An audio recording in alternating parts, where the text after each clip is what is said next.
Honorable Deputy Speaker.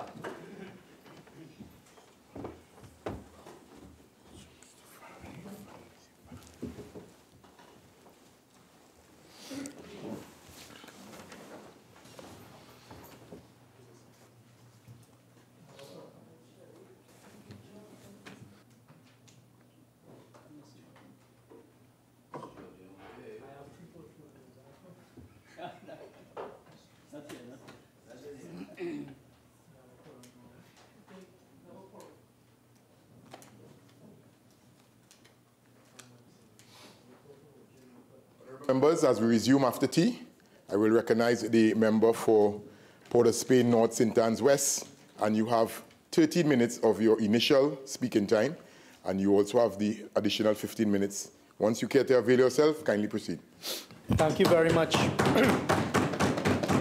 Thank you very much, Mr. Deputy Speaker. Mr. Deputy Speaker, before the break, I was giving examples of, in a real-time way, how this legislation is going to help law enforcement in Trinidad and Tobago. So I'd just like to pick up where I left off. Mr. Deputy Speaker, as we all know, one of the major issues affecting the crime landscape in Trinidad and Tobago right now is the issue of gang activity and the gang-related criminal elements and the effects of gang-related activity. What is happening with gang activity is there's a lot of money laundering taking place, and as I sought to explain, utilization of companies, not shell companies being set up, but companies more so being set up where the real owners of the companies are not found on the face of the company documents that are registered at the company's registry. This legislation is going to greatly assist law enforcement officers in the fight against those crimes and those circumstances. It also then puts pressure and increases the obligation and the liability on those who are registered to understand that they can no longer hide the illegal activities of their principals. So as I had said previously, Mr. Deputy Speaker, that is one area and one element. And I'd like to use the opportunity, Mr. Deputy Speaker, at this stage to say that we have had significant success under the anti-gang legislation and utilizing the anti-gang legislation. And in fact, this plugs straight into that, because you remember in the schedule to the anti-gang legislation, there are things like the criminal acts that will then draw the power and the ambit and the net of anti-gang legislation, include things like money laundering, the Proceeds of Crime Act, etc. And this now falls as another asset in law enforcement's fight against crime. And in fact, I take the opportunity to congratulate the police service for some successful charges out of investigations that we've been conducting, they have been conducting under the anti-gang legislation within recent times. So this is going to help bolster that. Another element of corruption that we have found evidence with respect to that this legislation assists is bid rigging. Because we have found instances where, again, hiding behind shell companies, Mr. Deputy Speaker, the one owner, that one beneficial owner, sets up 3, 4, 5 companies. Then in a tender, public tender process, what they may do is have 4 of their companies tender. So what you then find is 5 tenders have come in. The one beneficial owner has 4 tenders in the game and eventually ends up winning. And of course, at the time when you do the company searches, you're not aware of who the beneficial owner really is, and that beneficial owner, Mr. Deputy Speaker, owns 4 out of 5 of these companies. And that whole bid rigging exercise is successful because you don't know who the beneficial owner is. So this legislation has some real-time effects on our fight against corruption, at all levels in Trinidad and Tobago. So it is legislation that is fully supported by me as the Minister of National Security and in assisting our law enforcement officers in their fight against crime, and also as a citizen of Trinidad and Tobago. As I said previously, Mr. Deputy Speaker, and as the Attorney General outlined to us, it also helps us in our fulfillment of international legal obligations with the FATF group, the Global Forum, and some of the other bodies that we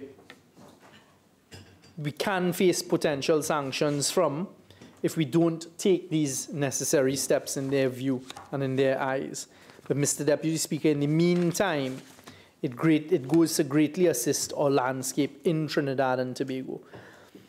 So, Mr. Deputy Speaker, what I'd like to say is that this is a bill that I fully support. I hope that I've provided the citizens and those in the House with examples of the real-time effects of this legislation.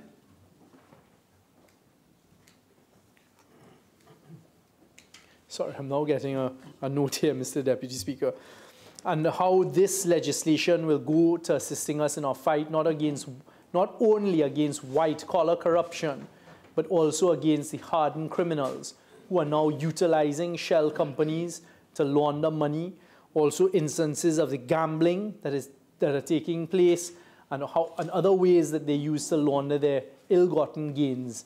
Because unfortunately, Mr. Deputy Speaker, there is a profit side of crime, otherwise it wouldn't exist, it wouldn't be as expansive as it is. And I can certainly say on behalf of the bodies that fall under national security, in particular our intelligence services, or Trinidad and Tobago Police Service, even immigration, customs, which falls under the Ministry of Finance, this particular act, this particular bill, when it becomes an act, is going to go a long way in the fight against crime in Trinidad and Tobago. And having said that, Mr. Deputy Speaker, with those few words, I offer my full support to this legislation. I'm glad to finally see it come to the Parliament, and I hope today that my friends on the other side would join with us in our fight against corruption and criminal activity in Trinidad and Tobago, and that they will do what is best for Trinidad and Tobago and support this legislation. There is no need for fear of this legislation. Once you're operating above board and within the laws of Trinidad and Tobago, there is no need to fear this legislation. So any fear-mongering with respect to it is misplaced, and it has no place in this debate or in any suggestion as to why the legislation should not be passed. To deal with the comments made by my friend from Caroni Central, that he said it doesn't go as far as it should. Again, we disagree with that. I think some of the issues he raised, he didn't get to go through his extensive list of why he said that it shouldn't be support, why he said it wasn't as expansive as it needs to be. But I think we've answered in the main the issues he's raised about it not being a public registry. It is going to be a public registry. It does fulfill our commitment that we gave at the Anti-Corruption Summit. So, Mr. Deputy Speaker, with those few words, I give my full support to this piece of legislation and say it is good and necessary legislation. Thank you. I recognize the member for Chaguanas West. Thank you. Thank you very much, Mr. Deputy Speaker. Mr. Deputy Speaker, there is no need for me to respond to the member for Port of Spain North, because a lot of what he said is, in fact, within the confines of the legislation. I will take note of what he indicated in his participation in the London conference.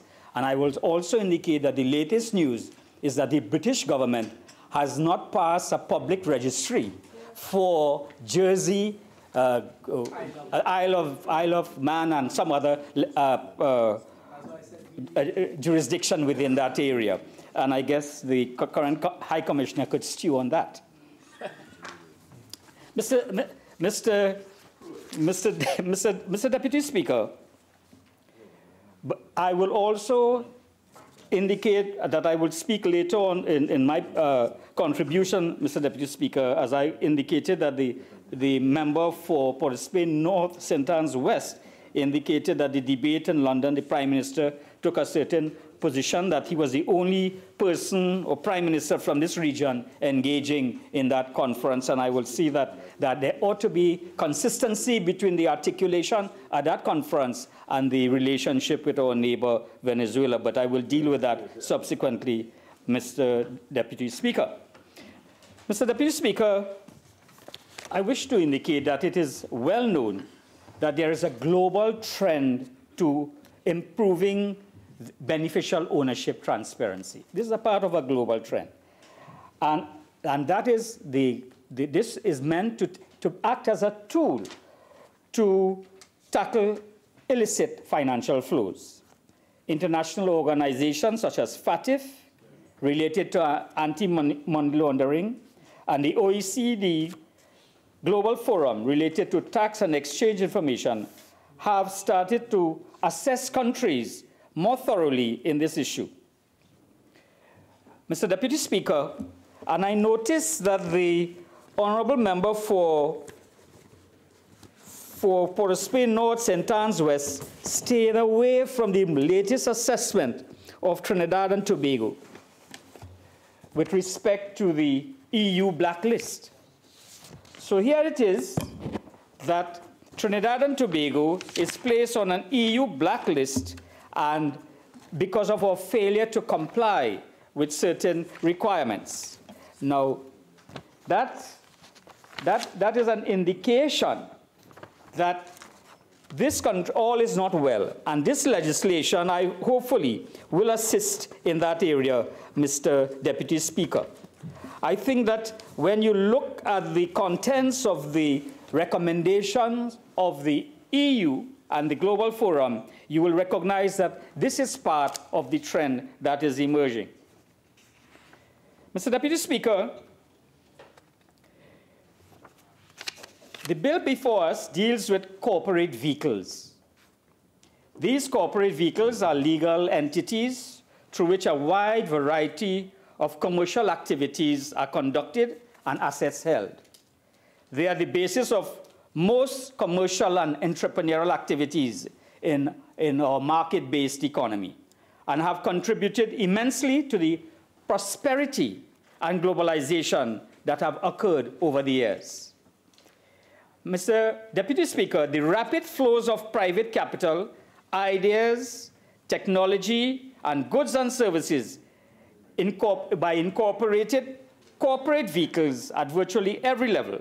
So the point is that corporate vehicles play an essential role in the global economic system.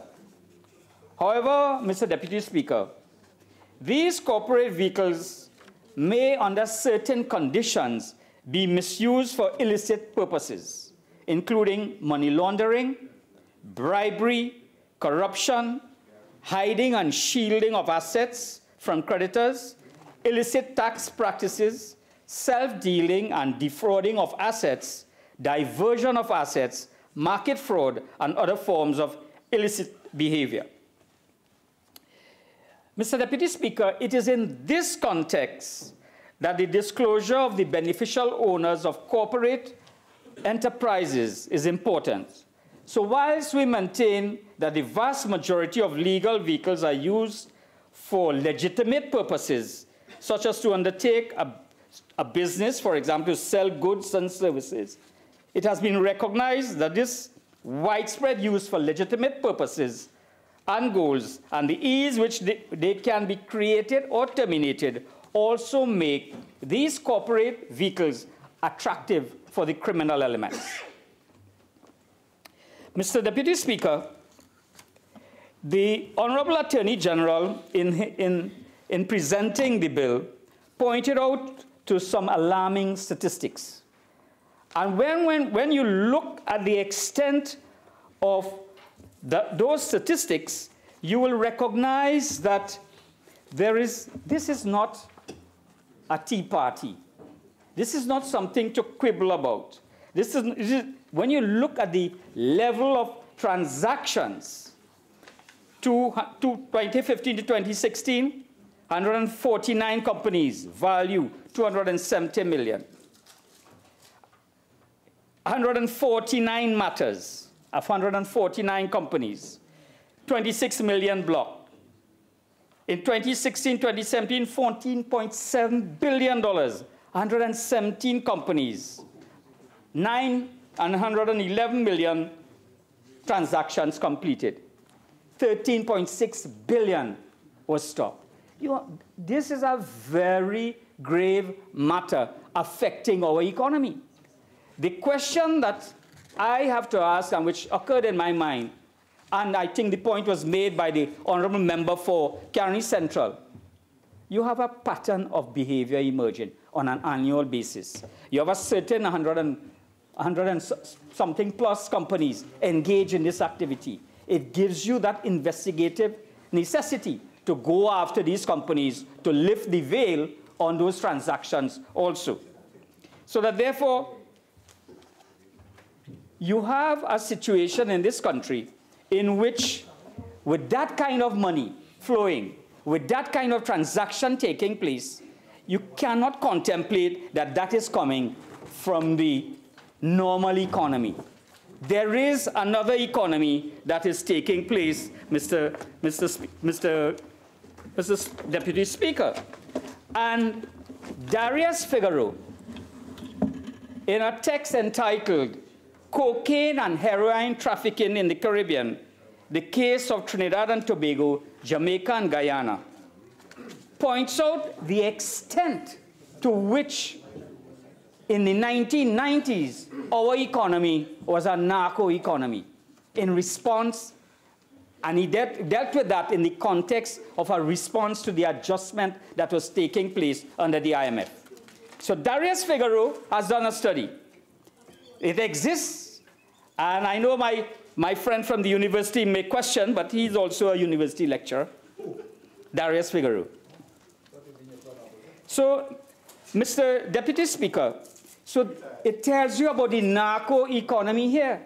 So when you look at the level and the extent of the transactions, then it means that money laundering is taking place to an explosive situation.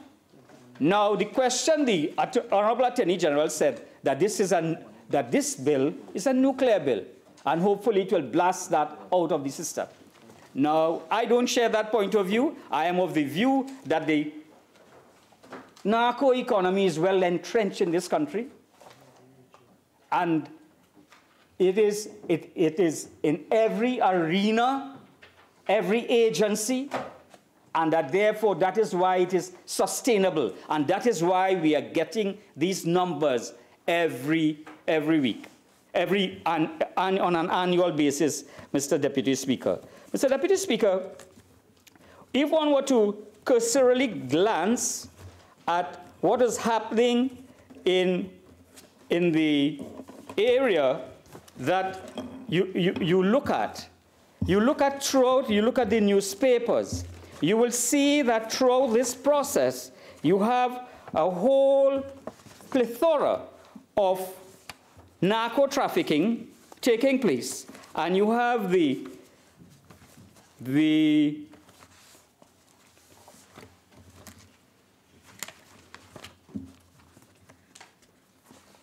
you have the situation where the newspapers point to that, Mr. Deputy Speaker. So you have a situation where you have goods. I think the Attorney General made reference to the fact that you had $100 million worth of cocaine in the juice tins. $100 million of cocaine. Mr. Deputy Speaker, in the newspaper of 22nd September 2011, and I quote, "The central businessman in whose container the 34 million marijuana shipment was found is said to be denying responsibility for the illegal drugs. The drugs were found in a shipment of frozen meat, which came from Atlanta, USA, via Jamaica." So, given the laws in The Guardian, 22nd September 2011, given the laws already on the law books of Trinidad and Tobago, has there been any verifiable outcome in this matter? Has this matter been resolved? Is the matter still before the Director of Public Prosecution or still under investigation by the police? The murder of Dr. Eddie Curry and his company, ISCO, that was selling product to Colombia. Has that company veil been lifted?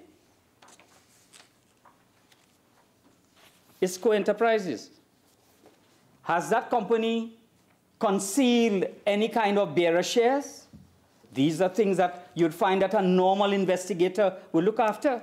Because you see, whilst we talk about bearer shares and you're lifting the veil to find out the beneficial owner, the reality is that in the crime environment in Trinidad and Tobago, matters are not solved that way. You are beheaded. So that there's no lifting of the veil in the conventional sense. The criminal element is so well entrenched that they are beheaded. Persons are beheaded if the business deal goes all right. Jamaica Observer, 18 January 2014, 600 million hidden in Trinidad juices, tins busted in Virginia. And you had a well-established company in two matters, one in their soft drink and now in orange juice. The question is, given the long history of this family company, has it been determined whether there was any direct involvement in illicit activity or indirect involvement through affiliated or related companies? Because if we don't lift the veil, you can't tell me but that now that you're going to establish a registry to determine whether there are bearer shares or not, or bearer warrants, then only then you'll determine the beneficial owner. And then when my colleague, the member for Caroni Central, raised the issue of the strengthening of the SEC, Trinidad Guardian, 12 March 2014, First Citizens Board sells shares for $12 million profit. What is the status of this investigation? Mr. Deputy Speaker, I know of situations with TCL and with other institutions in which there were insider dealings, and that therefore nothing happened out of it. It seems to me that the investigation into Please proceed. Investigation into this matter is coming to naught. So whilst there was a big hue and cry about insider dealing and so on, we await the outcome of this investigation. So if you are going to start to deal with the disclosure of bearer shares holders and the settlers of trusts, then you must be, at some point in time, you have to deal with the reality of what is happening in our society. Because the point made by my colleagues, when you embrace the law, you have to ensure that the confidentiality and the privacy factor, which this legislation does not deal with, that is kept, so that therefore there ought to be some kind of confidentiality clause for those who work in the registry, so as to ensure that when you expose yourself and embrace the law, that your business is not out on the streets. And the criminal element does not have access to information so that you can be the subject or your family of extortion or kidnapping. And there's a legitimate concern that we have. March 2016, 2nd March, in the Trinidad Guardian. 2 years after U.S. bust progress in coke and juice tins case. So that therefore you have no progress. This is what Mr. McAlpin, Superintendent Lloyd McAlpin, head of the Organized Crime, Narcotics and Firearms Bureau, said yesterday, that some progress is being made, albeit very slow. He did not elaborate. So that no enforcement, no follow-up. Is there an investigative breach that is taking place? The Guardian of 6 November 2016, senior cops linked US $2 million seizure to drug trade. AG waits for probe results. Mr. Deputy Speaker, this is what the Honorable Attorney General said. The cash is just one aspect of a larger picture, but the country can be assured there's a range of laws to treat with it. But the laws cannot be applied because there is no person or persons that are being prosecuted. So, Mr. Deputy Speaker, and you know, nowhere is sacred. Loop News, 20th April 2018. Police find drugs on ministry compound. The Ministry of Works compound in Works and Transport in El Socorro. You know, Mr. Speaker, police investigations are continuing. November 9th, 2018, major drug bust in Central, prominent businessman detained. So we continue to investigate. Drugs everywhere, Newsday 16 December 2018. The discovery of 400 kilograms of high-grade marijuana in a container at Caribbean Bottlers Limited. Continues a welcome discovery of large caches of illegal drugs in TNT.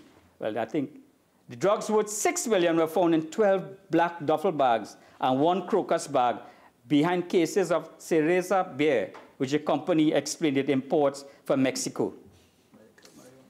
So another fine. And you're making the link with the level of suspicious transactions, the quantum of monies. It cannot be through the normal economy. It cannot be through the mom and pop operation. It cannot be through small business. This level of activity. Cops found drugs and guns in apartment raid, Trinidad Express, 4 December 2018. Police have made a multi-million-dollar drug, firearm, and ammunition bust at an apartment in Regent Gardens, West Moorings, a short while ago.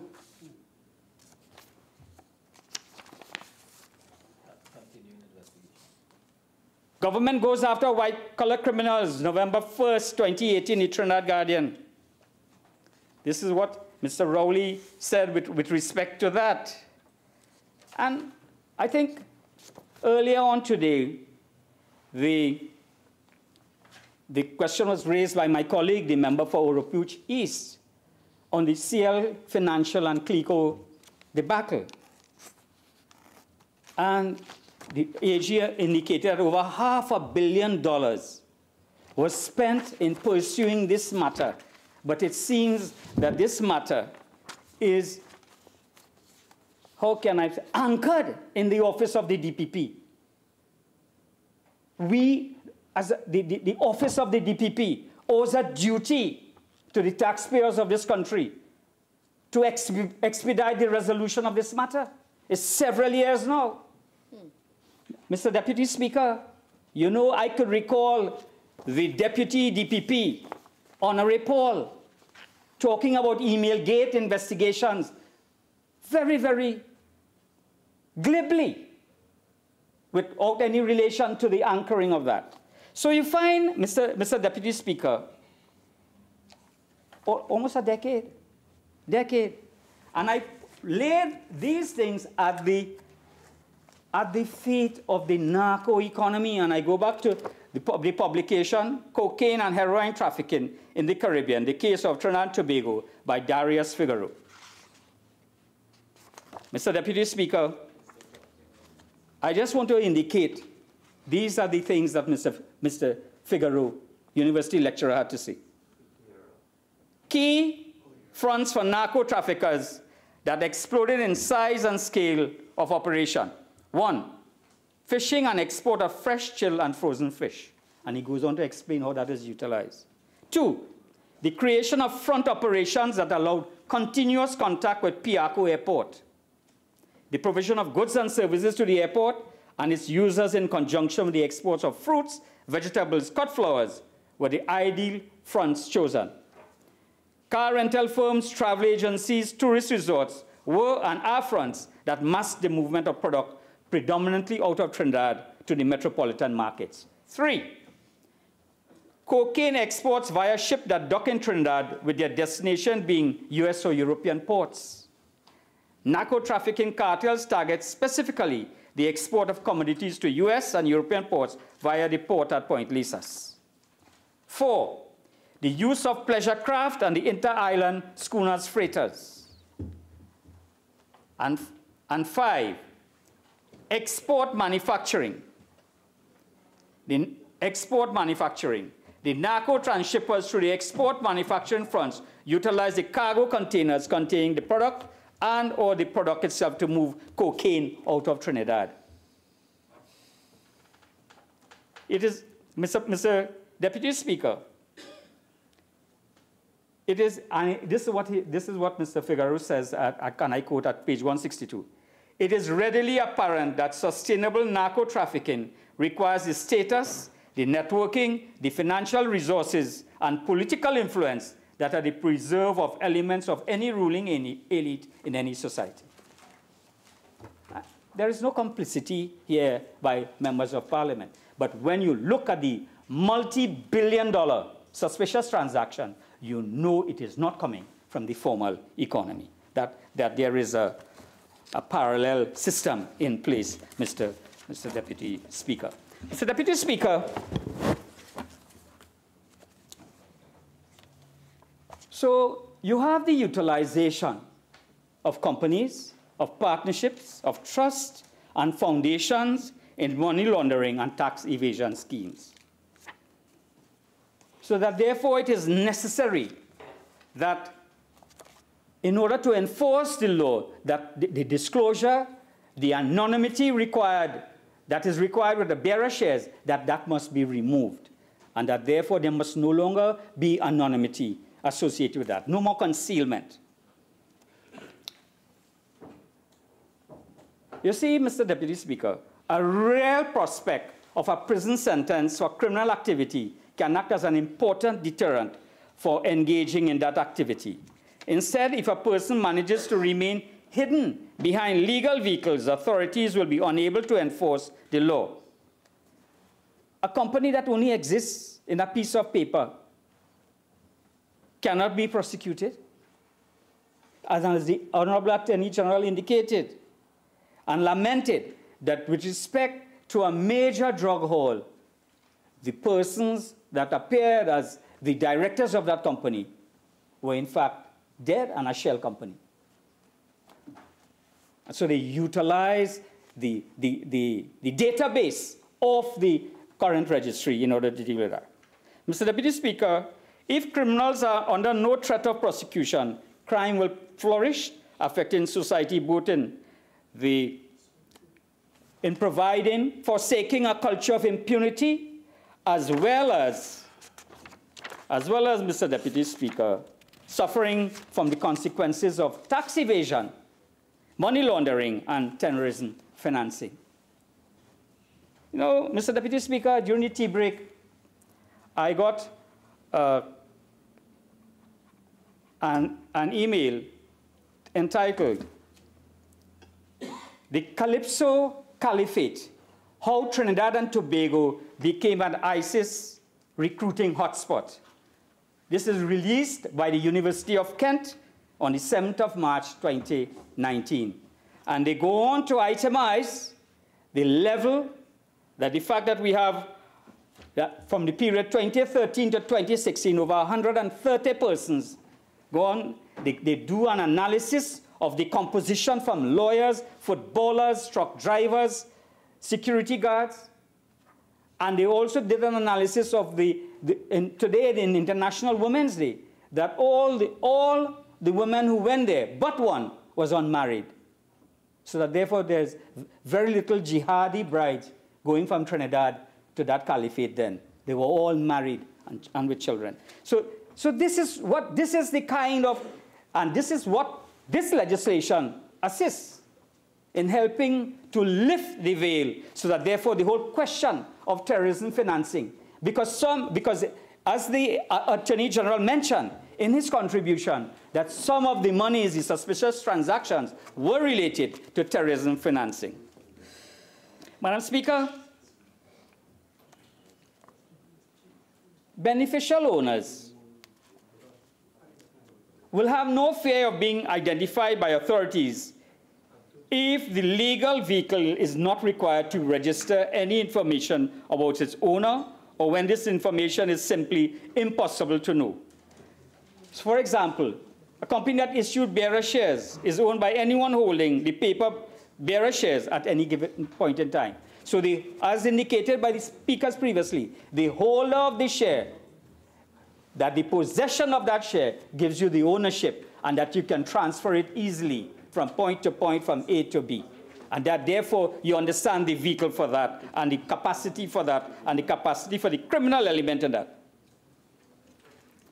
So, Mr. Deputy Speaker, it is also necessary that when the legal vehicle is registered with the authority, and if there's a complex control structure, may blow who is really in control, usually happens with the question of trust, so that the legislation deals with the question of trust and the disclosure of the settler and the beneficiaries and the trustee.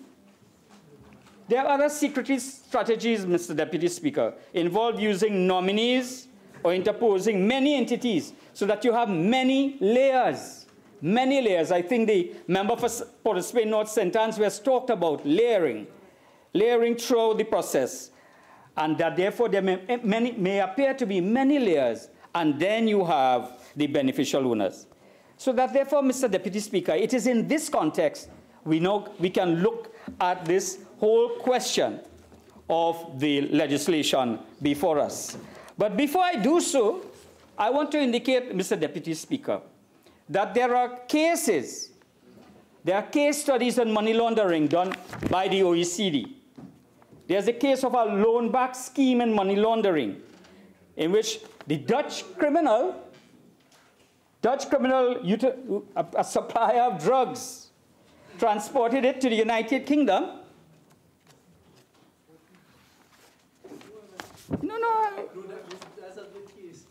Yes, Mr. Deputy Speaker. So that therefore you have a situation where a Dutch criminal utilized the drugs and then went on to move it with unutilized bearer shares in order that he bought from an intermediary and then layered the transaction. But I don't have time to go into the elements of it. There's another case. Yes, there's another case, please. Mr. Deputy Speaker. I ain't doing your work for you today.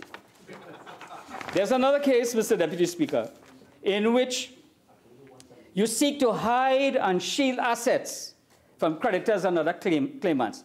And this is a case that demonstrates how difficult it is in tracing assets hidden in overseas companies and trusts, and the obstacles encountered in an attempt to repatriate the illegal proceeds. It is the Alan Bond case. Mr. Deputy Speaker, Mr. Bond, not James, Alan, was a billionaire, Australian billionaire. And Mr. Alan Bond, company went into liquidation. And he hid all his assets. Your initial speaking time of 30 minutes has elapsed. You have an additional 15. Care to evade? Yes, thank you. Kindly proceed. So Mr. Bond went through a multi-layered concealing the property. Eventually, because the matter was so complex and so highly layered, instead of the over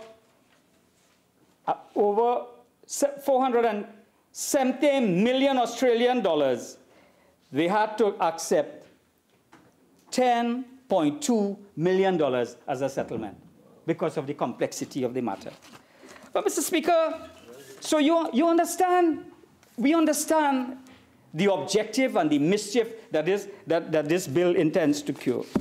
But before I go on to deal with the errors in the bill, because it was dealt with by my colleague and also by the Attorney General, I want to give an appreciation to this Honorable House of the extent and of what is happening next door and the extent of the drug economy that is taking place in Venezuela. The New York Times, Venezuela, the new regional crime hub. The This is the New York Times. The New York Times of the 3rd of the 7th of the 3rd, 2019. This is my, and it is November 23rd, 2018, New York Times. Jets, horses, and bribes. How a Venezuelan official became a billionaire as his country crumbled. Alejandro Andrade became a bodyguard, who was a bodyguard of Chavez, subsequently became the Secretary for the Treasury of Venezuela. So, and he, from a bodyguard to a billionaire in US dollar terms. It's an article worth reading, Mr. Deputy Speaker. A stunning array of bribes. And he had to settle. He, by his own admission, indicated he received more than $1 billion in bribes. So that therefore, so the Americans imposed sanctions upon him, and he did a plea bargain. Mr. Deputy Speaker, the Times of May 17, 2018, drug trafficking within the Venezuelan regime, the cartel of the sons. Because the epaulets that the generals have is a son. So when they talk about the widespread narco-trafficking by the army, the National Guard, and the police within the Venezuelan system, Mr. Deputy Speaker, an investigative analysis. Now you want to know why so much money is being found in suspicious transactions in Trinidad when we are in bed with Maduro?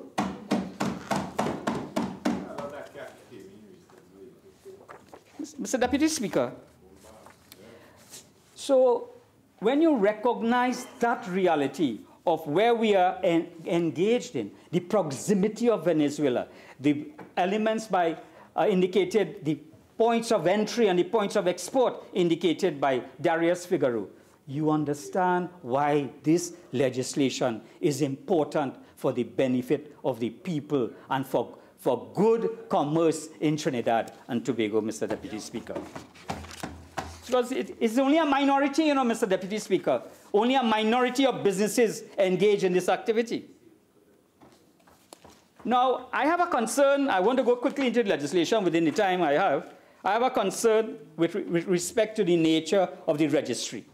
We know government offices. The registry is really an archival and depository. It is just, it does not have any kind of quality checks, verification checks. The fourfold nature of the registry is to record the birth of a new legal entity, to compile information required by the registry or law, to keep the register up to date, and to make certain info available to the public. The question I have to ask, having regard to the Global Forum requirements, is this information going to be shared? Is this information that we, from what I understand, we are required to share this information?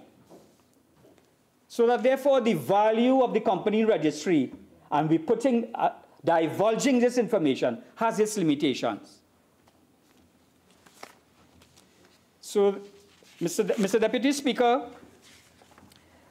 I have also the issue in which you have the Chief State Solicitor being the receiver, but you also have a situation where CLECO in liquidation and a shareholder within CLECO had to go to court by virtue of the law in order to get the liquidator to provide him with new share certificates, Mr. David Hannes and the company Nevicot that is requiring to purchase shares, the CLECO share and repay that debt.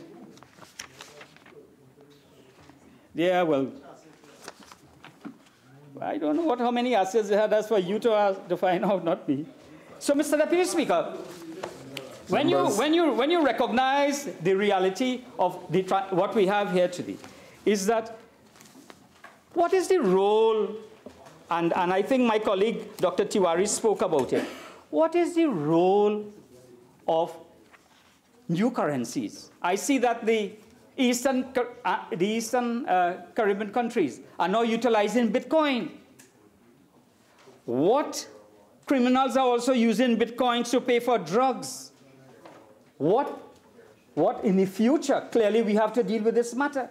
We have a good start. And I agree with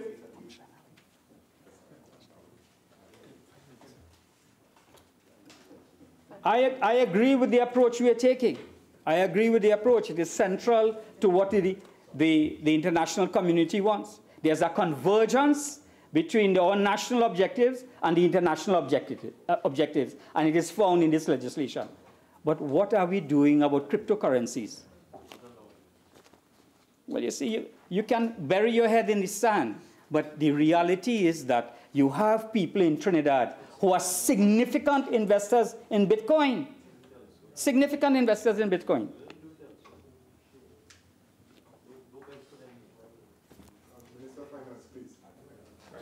So that, Mr. Members, I spoke. Go ahead. Mr. Deputy Speaker, you know, when you look at this legislation, it reminds me of a statement by Nelson Rockefeller. The secret to success, he said, is to own nothing but control everything.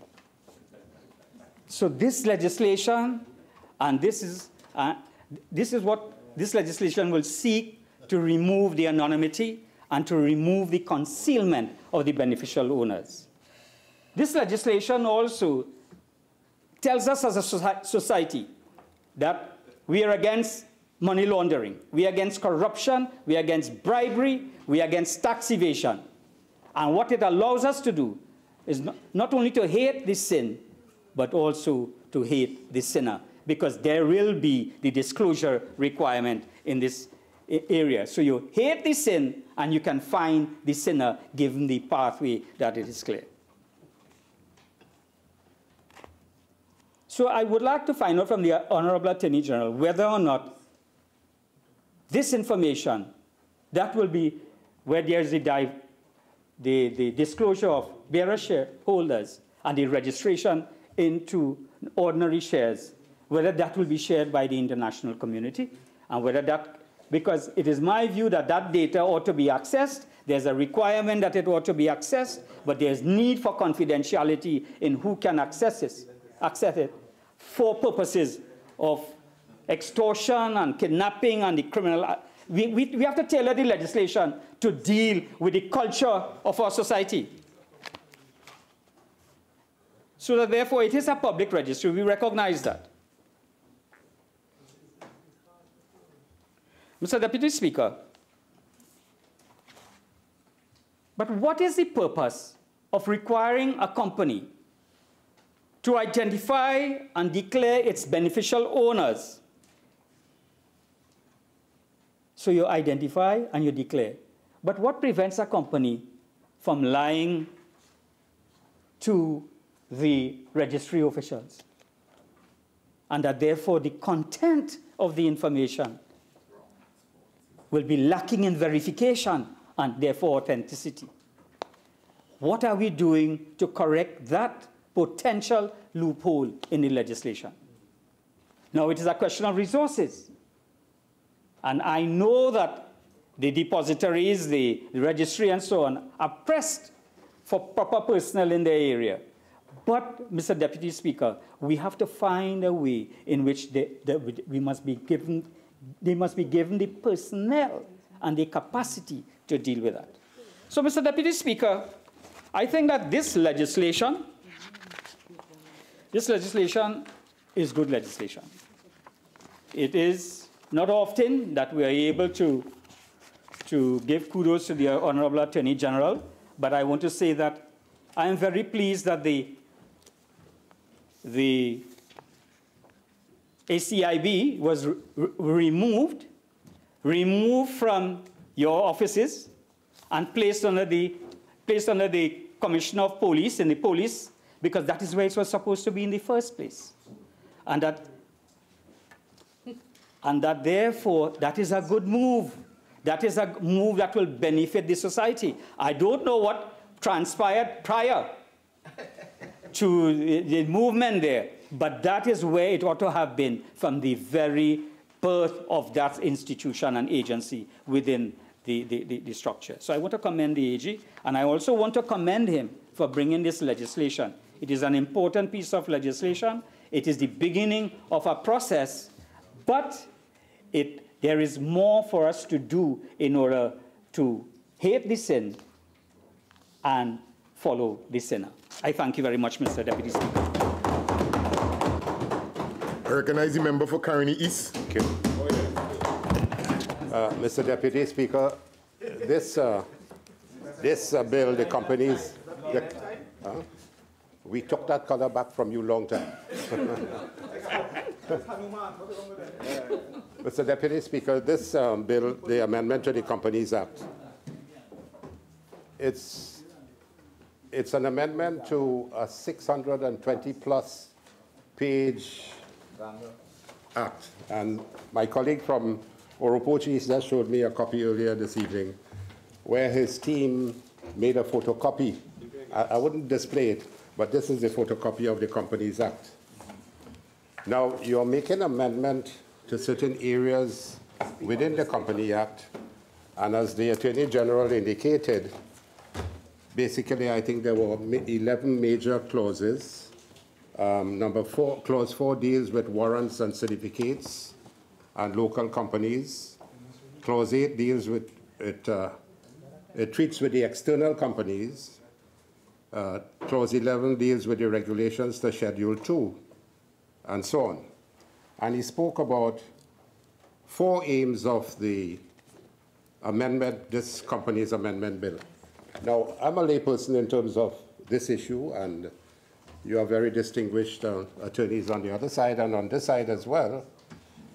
But this company's issue has bothered my mind for many, many years when we dealt with the Insurance Act and the Insurance Bill, where a number of companies were escaping the investigations from central bank and so on. But that's another story.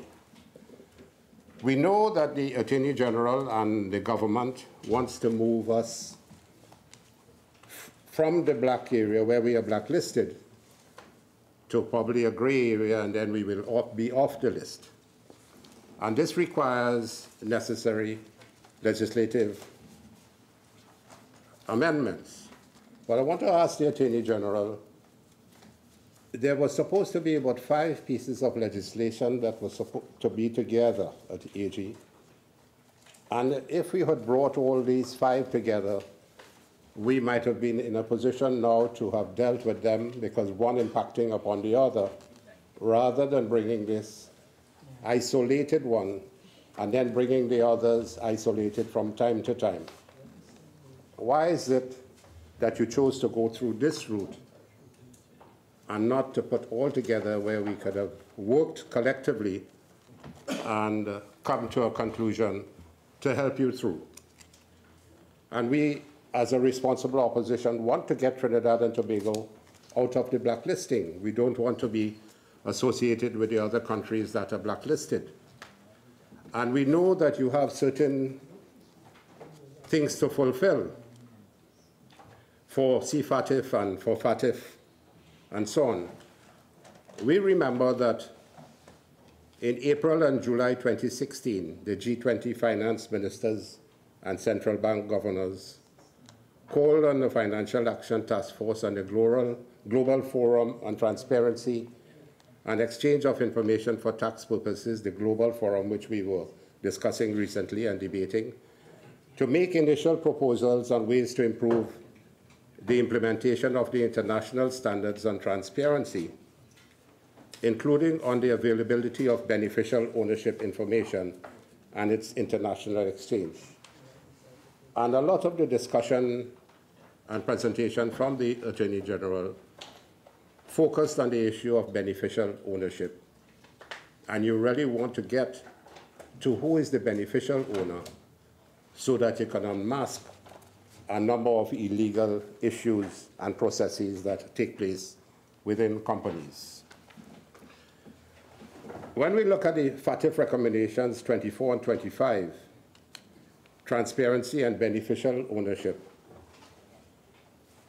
FATF established standards on transparency so as to deter and prevent the misuse of corporate vehicles, which we are discussing, corporate vehicles, and private companies as well. The FATF recommendations require countries to ensure that adequate, accurate, and timely information on the beneficial ownership of corporate vehicles is available and can be accessed by the competent authorities in a timely fashion, risks and deficiencies in Trinidad and Tobago. Let me pause for a minute, Mr. Deputy Speaker. Part of this amendment deals with the exclusion of public companies away from the purview of this amendment, of this company's amendment. So a number of public companies are not going to be brought under this inspection and requirement for the purposes of bringing transparency to the whole table. But, Mr. Deputy Speaker, we have seen, and my colleague from Chaguanas West and Caroni Central have indicated that the real culprits in terms of the lack of transparency, insider trading, and illegal activities really revolve around some of these large conglomerates. And they have been seen to be some of the biggest violators which are beneficial to their friends. And so that the EU, FATF, and Global Forum want to have these people under the watch from this company's amendment bill. But they are being excluded from it, Mr. Speaker, Mr. Deputy Speaker.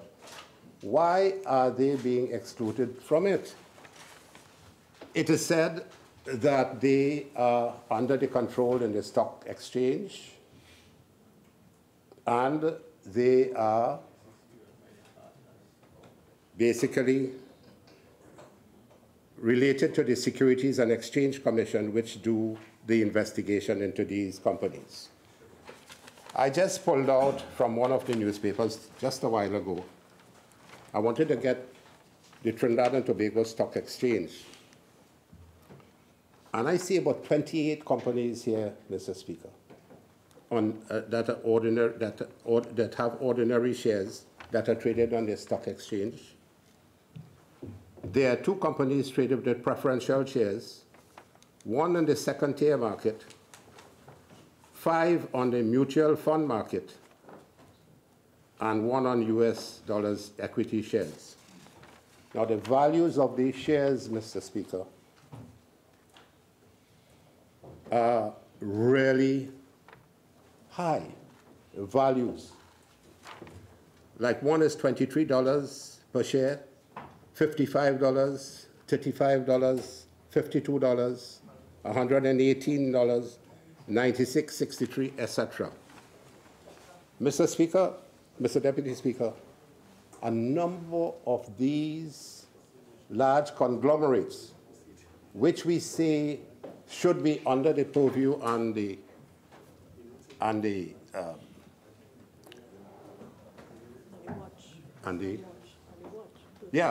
the purview and the watch of the Securities and Exchange Commission and the stocks and shares market, you do not have the capacity to deal with these amount of companies that are traded on the stock exchange on a regular basis. So a number of things are happening. My colleagues mentioned just a while ago, to some extent, the issue of the Guardian Holdings Limited. and NCB Jamaica, where share prices went from $15 to $20 per share in just a little time. People bought in shares and went from a small percentage to a large percentage to take over. And close to $1.4 billion is involved in that process of takeover, which I think is before the Minister of Finance. And I read somewhere that the Minister of Finance said that they're going to allow the taking over of NCB Jamaica with the Guardian holding limited shares. So that's an area that has escaped the scrutiny of the Securities and Exchange Commission and the Stock Exchange. And if we really want to get to the people who do the insider trading and the beneficial owners, that is where we have to look. But they are being exempt now from this. So why, Honorable Attorney General, are they being exempt? Is that a recommendation of the Law Association, which told you all that these companies should be exempt and that you readily bought into it? If you really want to get rid of the corruption and you want to have transparency, that is where you need to focus, not the small man and the middle man. This is where the money, the bulk of money, is moving, similarly to the CLICO issue. I can remember the whole issue with the Trinidad Cement Limited. Trinidad Cement Limited was doing well until somebody tried to buy over most of the shares on Trinidad Cement Limited. We know the person who did that. They made the arrangement with Cemex. The price of the shares went up substantially. They began to sell their shares at a higher price and eventually allowed Cemex to take over Trinidad Cement Limited.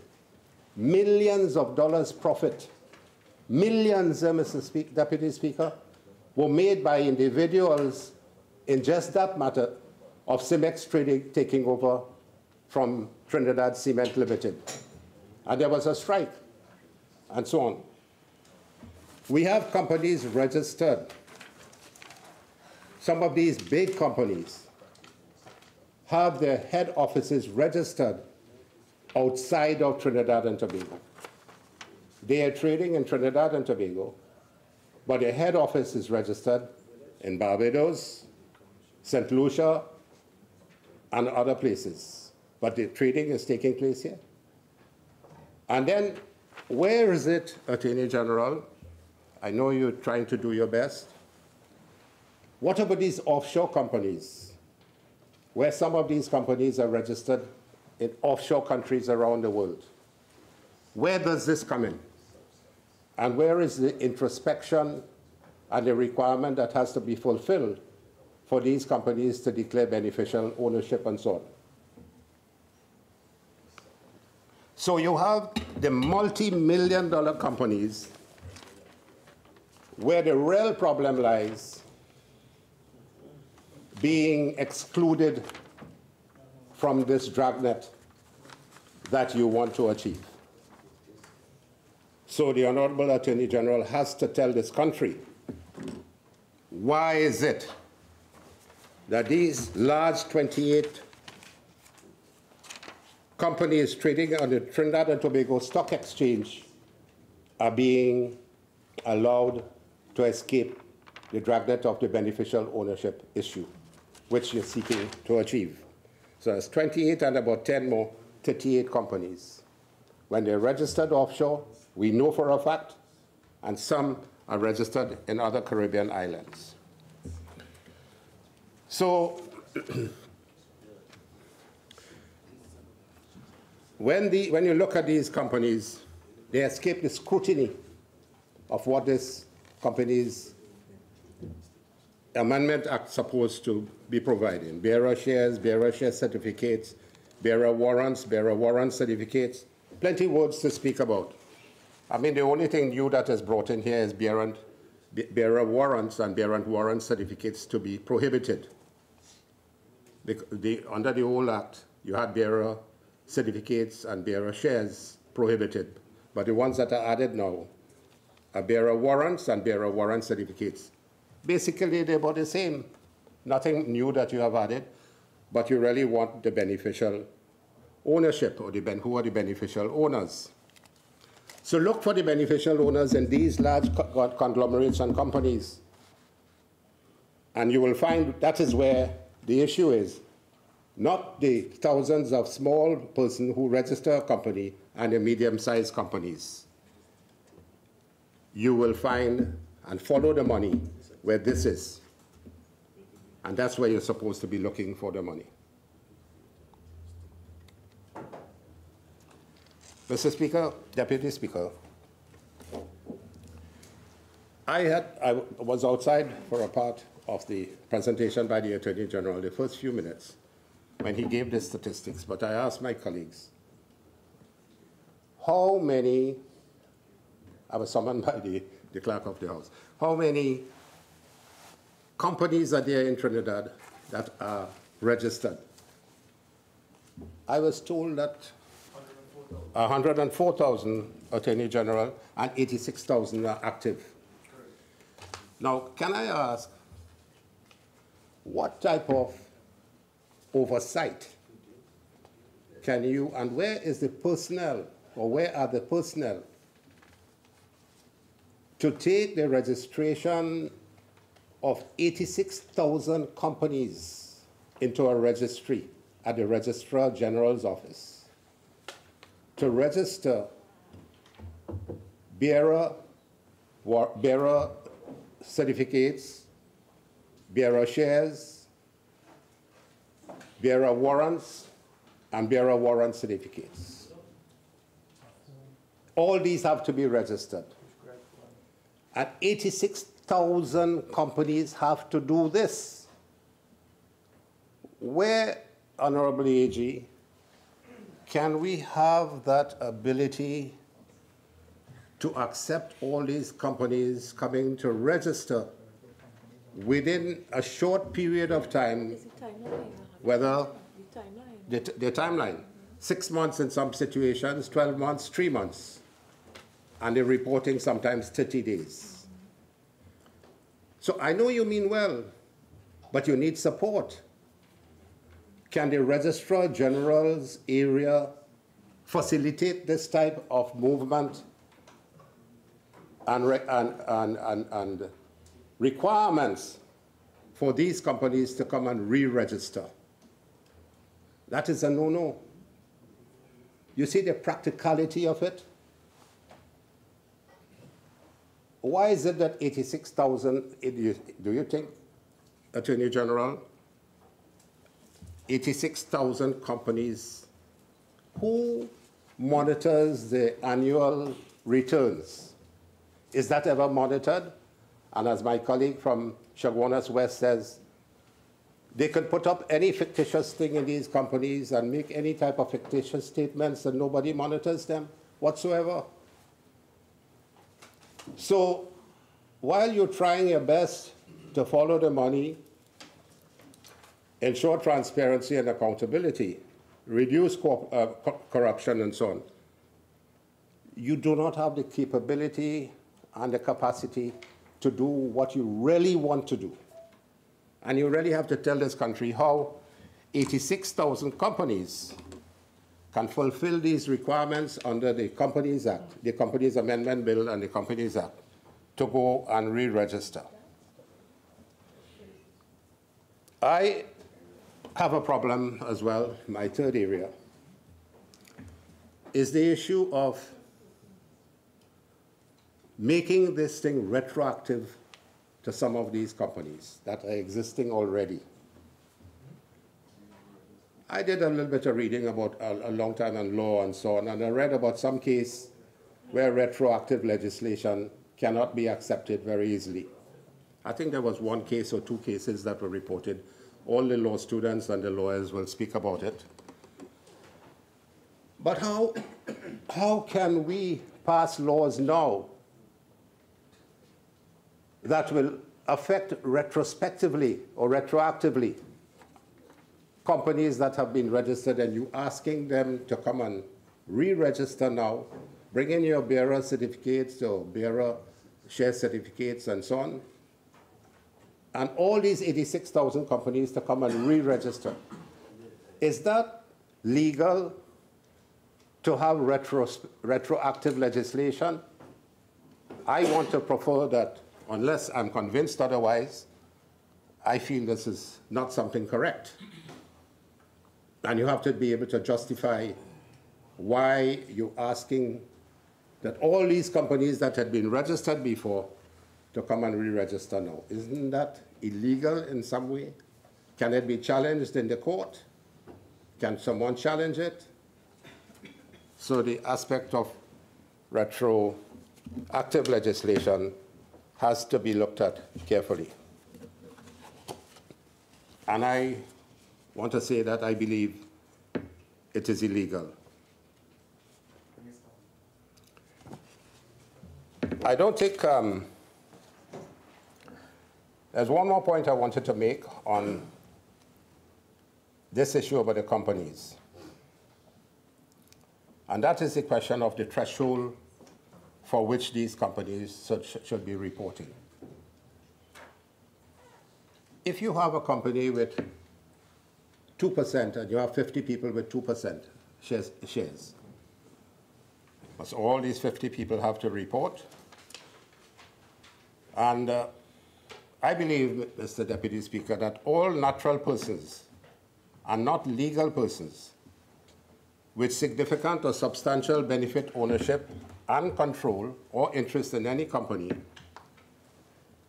be publicly stated in law through the establishment of a minimum threshold, I want to say 10% share ownership and above in the company, and this be clearly stated in the legislation. I choose 10%, perhaps the Attorney General might want to say otherwise. So you will have a plethora of individuals with 2% and 5%. What is your threshold? Is it 10 or 20 or 30%?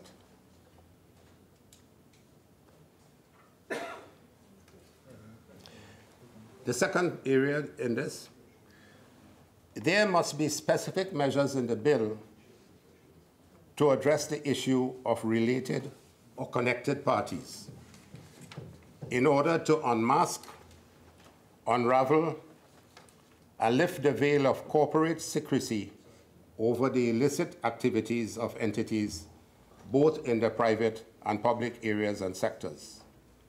And this is generally done through intermediaries such as lawyers, trustees, notaries, foundations, as well as licensed corporate service providers. So what measures have you put in specifically in this bill to address the issue of related or connected parties, Honorable Attorney General? And you had mentioned it, and one of my colleagues mentioned the issue of the Prime Minister at the Anti-Corruption Summit in May of 2016, and the member for the National Security Minister, the member for Port-of-Spain South, St. Anne's East, mentioned he was privy to the information and he was quite happy to be there. And in a small room that didn't have, and you were face-to-face with some of the leaders in the world, which is good. Who then lost their job? And then, but he was with Prime Minister Cameron, who lost his job shortly after, as mentioned by my colleague. But your Prime Minister at that time committed, that's Prime Minister Rowley, committed this country to the establishment of a public beneficial ownership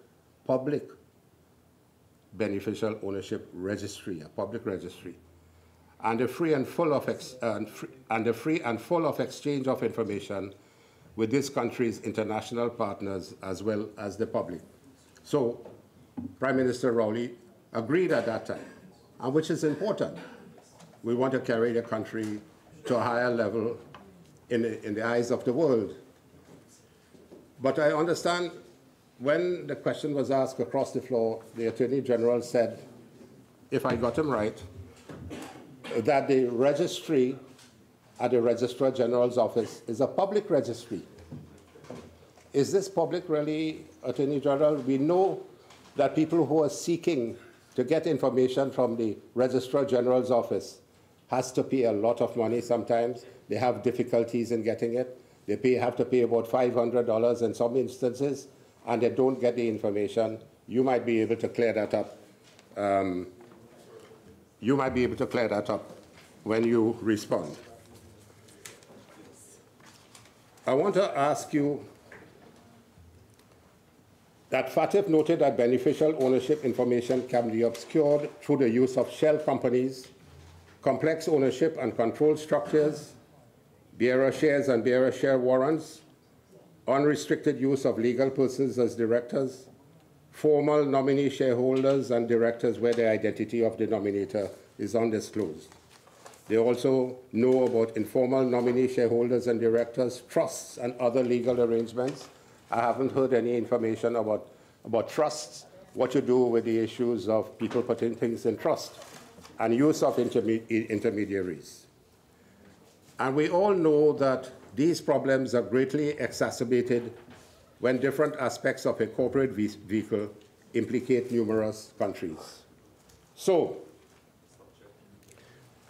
we want to ask you to comment on this issue of the intermediaries. We want you to comment on the fact of retroactive legislation, whether it is legal. We want you to make a statement on why are you exempting these major corporations from this amendment bill. And with those words, Mr. Deputy Speaker, I thank you. I recognize the Attorney General. Mr. Deputy Speaker. Mr. Deputy Speaker, I rise to answer the very commendable observations of my learned colleagues opposite and to perhaps resonate a few of the points raised by my colleagues so capably and so pellucidly. I have to say that I do enjoy today's sitting, genuinely. I thought that the contributions made by my learned friends opposite were very, intelligent today. Of course, there are a few lapses in memory that I'll be compelled to jolt so that my learned friends can understand, perhaps remember a few things, but I'll try to do that as gently as I can, Mr. Deputy Speaker. Mr. Deputy Speaker, the member for Caroni Central said something which resonated with the member for Caroni East and which was perhaps in contradiction to a submission from Chaguanas West, but Chaguanas West's contribution was with a different purpose in mind. And I start off with the member for Caroni Central saying that you may not believe this, but I don't think that you've gone far enough. And I heard Caroni Central, Caroni East, raise a similar sentiment. But I heard a very important qualification from Chaguanas West. Chaguanas West made the point about tailoring legislation for Trinidad and Tobago. And he reminded of certain realities, targeting of individuals because of wealth, the kidnapping aspects, etc., that do happen. And there is the balancing act that one has to have in transparency. And I think that the member for Caroni Central put it in a few reflective senses. The individual safety aspect, the media sensationalization, the potential detraction away from business because your business would be too much in the public street. Because not everybody is built the way politicians are, who prepare themselves for the hurly-burly of public life and ridicule. But I think that Chaguanas West's contribution has to be answered. Yes, there is a risk in transparency. The question is whether we're striking out an appropriate balance. I think that Caroni Central asked the point about the balance and constitutionality from his perspective. And I must put that, yes, this bill does balance rights. Yes, we recognize the Section 4 rights in the Constitution, in particular, the right to privacy, effectively, and private life, the right to the ownership of property, etc., the right not to be deprived thereof except by due process. But we're balancing that against the larger utilitarian principle of the right of the good for the rest of the society. And in today's society, having given the statistics of 104,000 companies odd, 20% of them not being in active measure, but still on the register, which is a problem in and of itself, in giving the statistics of 2015, 2016, 270 million, the year after 14 billion, nearly 15, the year after 134 million. If we take that, that's 14, 15, nearly $16 billion of suspicious activity in 3 years. Across, Carney East was right, 149 companies, plus 117 companies, plus 87 companies. We're looking at barely 400 companies having had the benefit of $15 billion of suspicious activity, some of which were carried out and some of which were thwarted. And in balancing that perspective of the general good in society, in tracking the money, because as I said before, the statistics coming from the FIU tell us that the suspicious activity resided in attempted murder, breach of exchange control, corruption, drug trafficking, extortion, financing of terrorism, fraud, human trafficking, illegal gambling. These are very serious ills. And this government takes note, and I'm sure my colleagues opposite agree, that when we see 19 babies, because I still count my daughter who's under 16 years of age, my last child, as a baby. When we see 19 babies sold into prostitution, drugged, raped, and we know that we have an offense of trafficking in persons, we have an offense of prostitution, we have an offense of procuring prostitution, harboring prostitution, Sexual Offences Act, Children's Act. We have laws coming out of our ears and nose in this country to treat with those ills, but you're not found them. The money, the suspicious activity, and tracking the illicit gains and whistleblowing is how we manage as a country to save 19 little girls before the courts.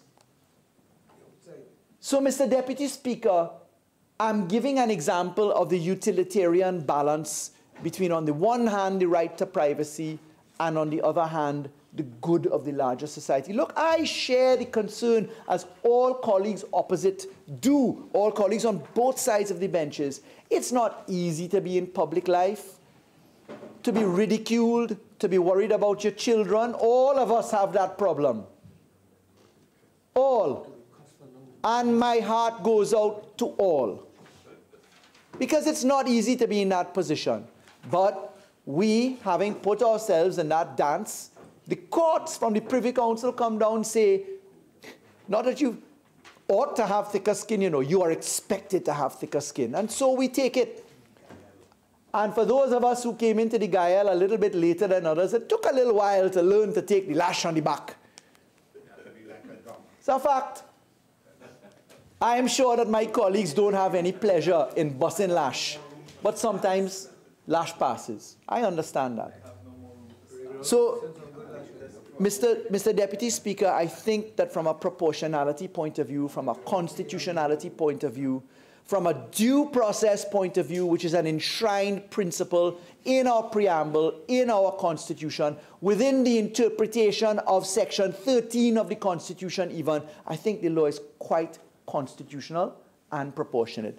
And while I'm on constitutionality, let me deal with one of the points that Carney East mentioned, whether this law is retroactive and whether it is therefore virus or lawful in that sense. The law is not retroactive. What the law does, now first of all, retroactive law can be lawful. The principle in law coming out of the interpretation of the Privy Council in the Leonage case in particular says that if you're going to have retrospective law, you need to state expressly in the law that the law is retrospective, but that there's nothing wrong with it being retrospective. What you have to do is to take the presumption of constitutionality first, and then you apply the law. You presume that laws passed by Parliament are constitutional, and then the courts interpret constitutionality on a presumption of constitutionality. And then they make sure, insofar as our 1975 Constitution and 62 Constitutions are concerned, that your law is within what the law currently understands. That's why our Section 6 of the Constitution allows saved law. Because other countries have said the death penalty is unlawful, but it's saved. Because our Constitution recognizes the law at a particular point. So the state and condition of your law is tied into the proportionality principles. That is umpteen dicta. Maraj, Surat, De Freitas, Oaks, you name it, Northern Construction, there are umpteen cases from Privy Council, Court of Appeal, etc., that have well traversed that point. But it is not retroactive, but one may confuse it to be, because what it does is that it establishes a principle in law. It says, upon the proclamation of this Companies Amendment 2018 bill, the law going forward is treat with bearer shares by banning them and certificates, bring them into the register, convert them, cancel them, allow for them to be restored in a registrable form. Same thing for beneficial ownership, treat with it, manage it, etc. But it's a go forward, and it says things that happened in the past, you have an opportunity to bring it forward. Let me give you the classic example. For those who were in practice at the turn of the Companies Ordinance, Chapter 27, number 1, which was the old Companies Law, when we birthed the Companies Act, what we did then was we had something called continuance of companies. And back then you would have had 70-odd thousand companies, let's assume, tens of thousands of companies on the register. They all had a specific time frame to continue themselves, bring themselves in a form of re-registration called continuance. They had to file a Form 16, they had to file an annual return, a notice of secretary, a notice of registered office, they had to do the resolutions, etc. We know it by heart for those of us that did thousands and thousands of them. So, has the country had an experience with re-registration? Yes. The record in transferring from the old Companies Act to the new Companies Act is testimony of that, but this law does not require that. Because even though we have 104,000 companies odd, not all of them will have bearer share certificates or warrants, and not all of them will have beneficial owners. It'll be a percentage of the company, because of the number of companies, because it's just not in that number. In fact, I can tell you now that our initial searches for bearer share warrants and bearer share certificates as stated capital share certificates, etc. in companies has turned up nothing. So I checked the registry in advance. We've not found it, but that's not to say that a smart lawyer wouldn't use it. And let me explain this, or rather let me remind members this. I'm sure they understand this. Let's use the analogy of tax evasion and tax avoidance. Tax evasion is illegal. Tax avoidance, knock yourself out. Avoid as much as you want. IRC versus Tomlin. Classic case established years ago. Tax avoidance is lawful. Similarly, the use of bearer share certificates or bearer share warrants is a genuine scheme that can be operationalized for a lawyer who knows what to do.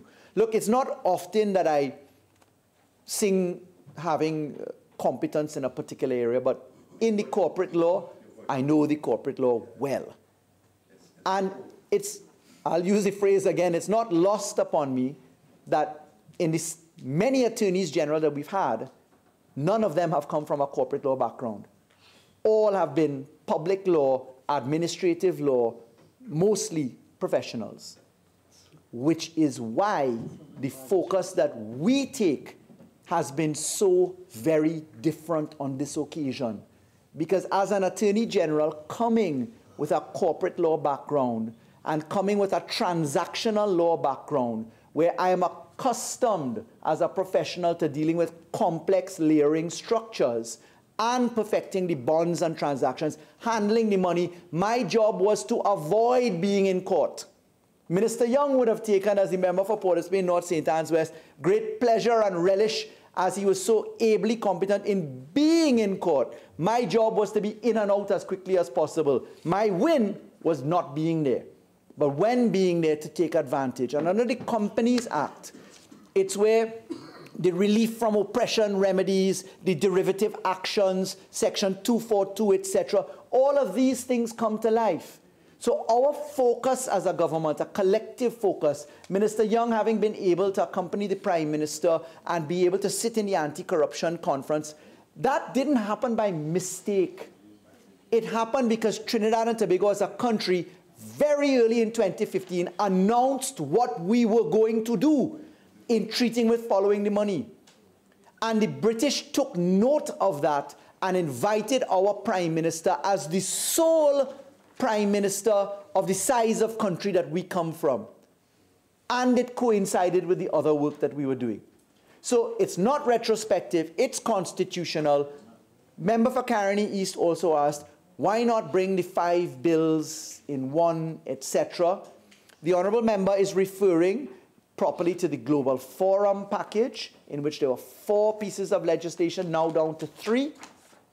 The Global Forum, even though they have adopted the FATF methodology, that Global Forum is not what we're on about.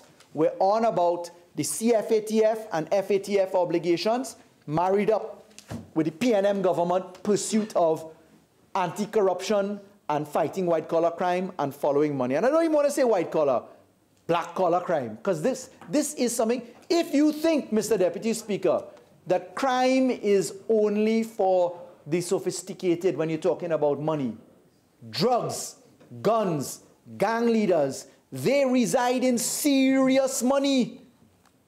Killing has money, drugs has money, prostitution has money, illegal gambling has money. Yes. And the way of Marino. And what we are saying is that we must deal with all. Let me draw to your attention, remind you, Mr. Deputy Speaker, that's why in the anti-gang legislation, I don't know if my colleague mentioned this, in the anti-gang legislation, we included in the schedule of gang offenses what we did, the money laundering, corruption, perversion, etc. So, Mr. Deputy Speaker, this is something that is completely correct in coming forward. I'll come to that. It is intended to treat with the Companies Act. Look, I will say publicly now, we only have 3 bills left to achieve 100% marks in FATF. I'll tell you what they are. This bill, the non-profit organizations bill, which we should lay very shortly, and the last one is the civil asset forfeiture bill. 3 bills, and we're 100% in compliance. Our review is going to be in May of 2019, and Trinidad and Tobago is on track. We have kept our word, we have shown our results, which is why we have had public statements issued by the FATF commending Trinidad and Tobago for its progress to date. And that was not an easy thing to do, Mr. Deputy Speaker. That is easy. Yes. Mr. Deputy Speaker, I'd like to say, in answer to the stock exchange and public aspects, it is true, Mr. Deputy Speaker, that there is an exclusion of public companies from the legislation. The public companies are excluded properly in Section 337, which is Clause 9, under the new Part 5A. 337E says that 337A to 337D shall not apply to companies publicly traded on the stock exchange.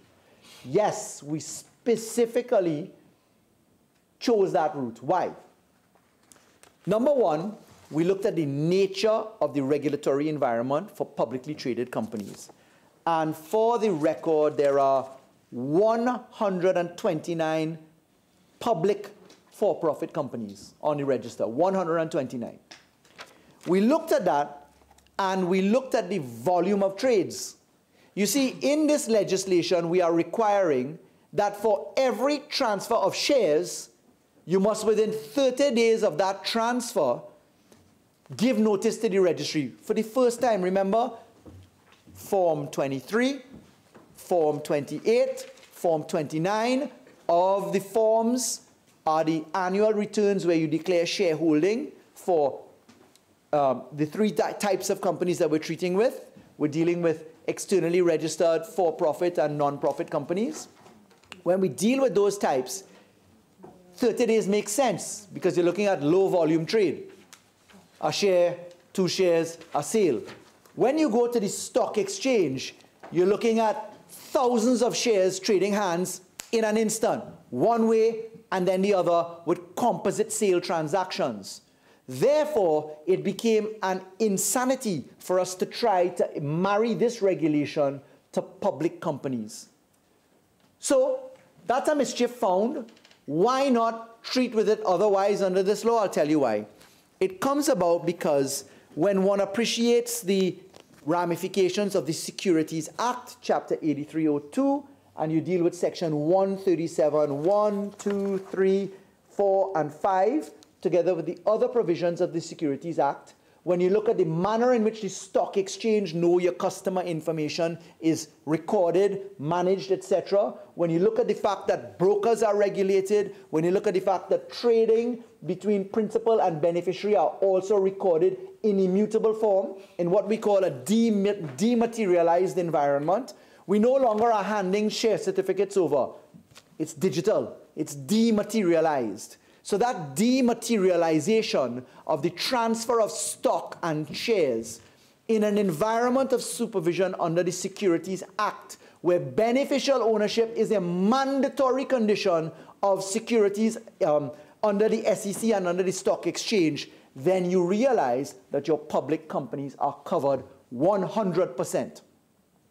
Let's go on to the other point. The other point raised by my learned colleagues, it's a genuine point. Other jurisdictions have thresholding requirements, similar to what we have for controlling shareholding interests, as we'll have in the Insurance Act or in the securities legislation. And it's usually set at the 25% marker, Financial Institutions Act, etc. When we look to these things, you will see that there is a threshold. Now, that thresholding is a requirement of the Financial Action Task Force because you come up with the application to the Financial Action Task Force on a risk-based analysis position. The larger your risk, the smaller your risk, the different remedies you choose. The FATF in its prescriptions with respect to Recommendation 24 and IO5, Immediate Outcome 5, they say, look, you have 2 options for beneficial ownership. You can have beneficial ownership done at the company, or you can have it on a register. And we, in fact, selected the Indian model. Beneficial ownership is new to the world. The legislation is new to the world. There are multiple versions of it. I read in my piloting the number of jurisdictions we considered, but we really looked at the Indian model as quite a robust model, in particular because the UK started, then changed, then came back, etc. So we looked at thresholding, but in Trinidad and Tobago, we have moved away from threshold because we've segregated public and private companies. Public under the securities legislation, stock exchange rules, Financial Institutions Act, whichever versions there may be, depending upon the permutations and combinations, we look after that. Know your customer, know your customer's customer, the financial obligations regulations, all of those things are covered. On the private side, we want every share. Why? Because it's doable. Now let's deal with the very important point of operationalization. Because all members ask, well, how are you going to do this thing? And I'd like to take you, Mr. Deputy Speaker, into how it is to be performed. I want to thank the Honorable Prime Minister, Dr. Rowley, for doing one of the most sensible things. Long before I even took the position, he took a decision in managing the economy differently to reduce the number of ministries. And in doing that, the Honorable Prime Minister gave the Attorney General the Ministry of Legal Affairs. So, it's not the first time that's happened. Ramesh Lawrence Maharaj, as Attorney General, was also Minister of Legal Affairs. But I want to tell you this. as I reminded a little while earlier, and I don't often speak about self, but permit me for doing it there. It's like being a child in a candy store to come from my background and to have the Ministry of Legal Affairs. Why? Look at the registries we have, 3 registries. Companies registry, land registry, births and deaths. You understand what I'm saying? From birth to death, to change of name, to adoption, to citizenship acquisition, to marriage, is a pot of information. Secondly, I said before, you hide money in companies, in cash, or in land. When you do, as this government has done, and you focus on digitizing the registry, Mr. Deputy Speaker, I want to pay a compliment to the Ministry of Legal Affairs arm of the AG's office, and in particular to the Registrar of the Registrar General, Ms. Karen Bridgewater, and her deputies. And I want to say this. We have taken millions of deeds and digitized them. Why are we digitizing millions of deeds? Why are we cleaning the company's registry? Why am I the first Attorney General in forever to come with statistics every time?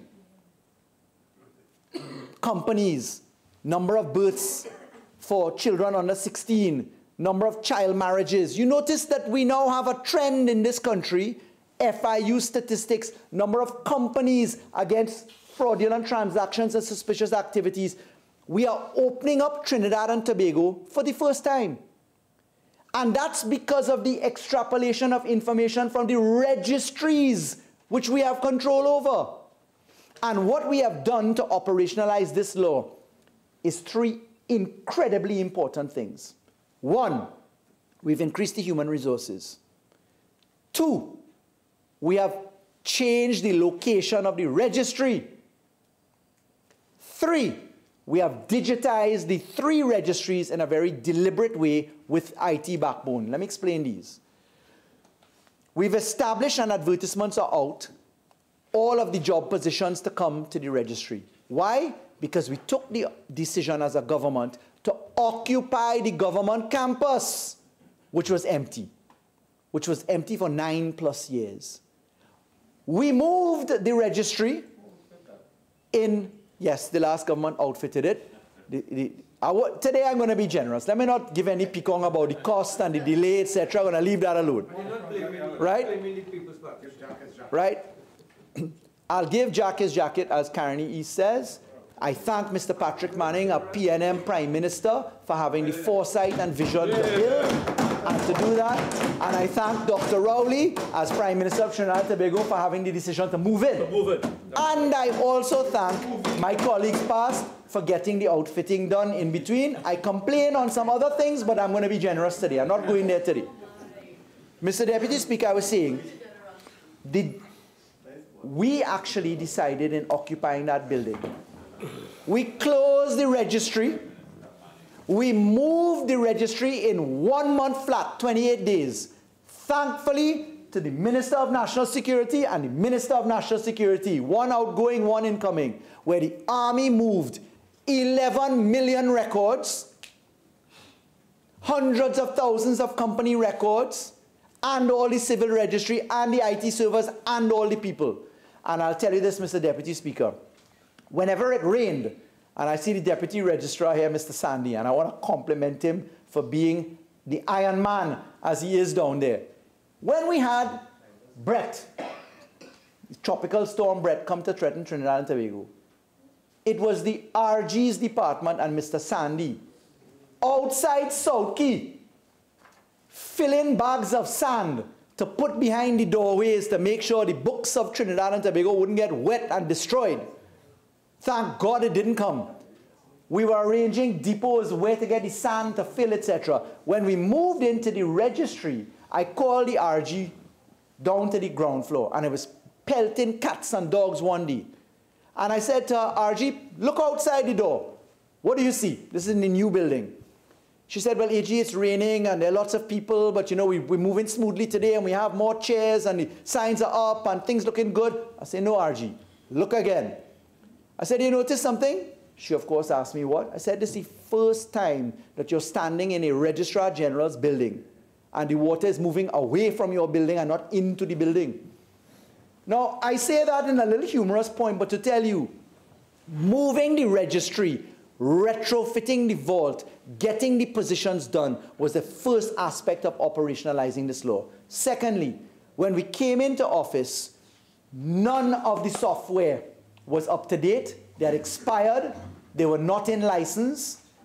The server for the Registrar General's office was 12 computers that looked like the old Curtis Matheson television sets, the big boxes, daisy-chained to each other, and that was the server for the RG's division.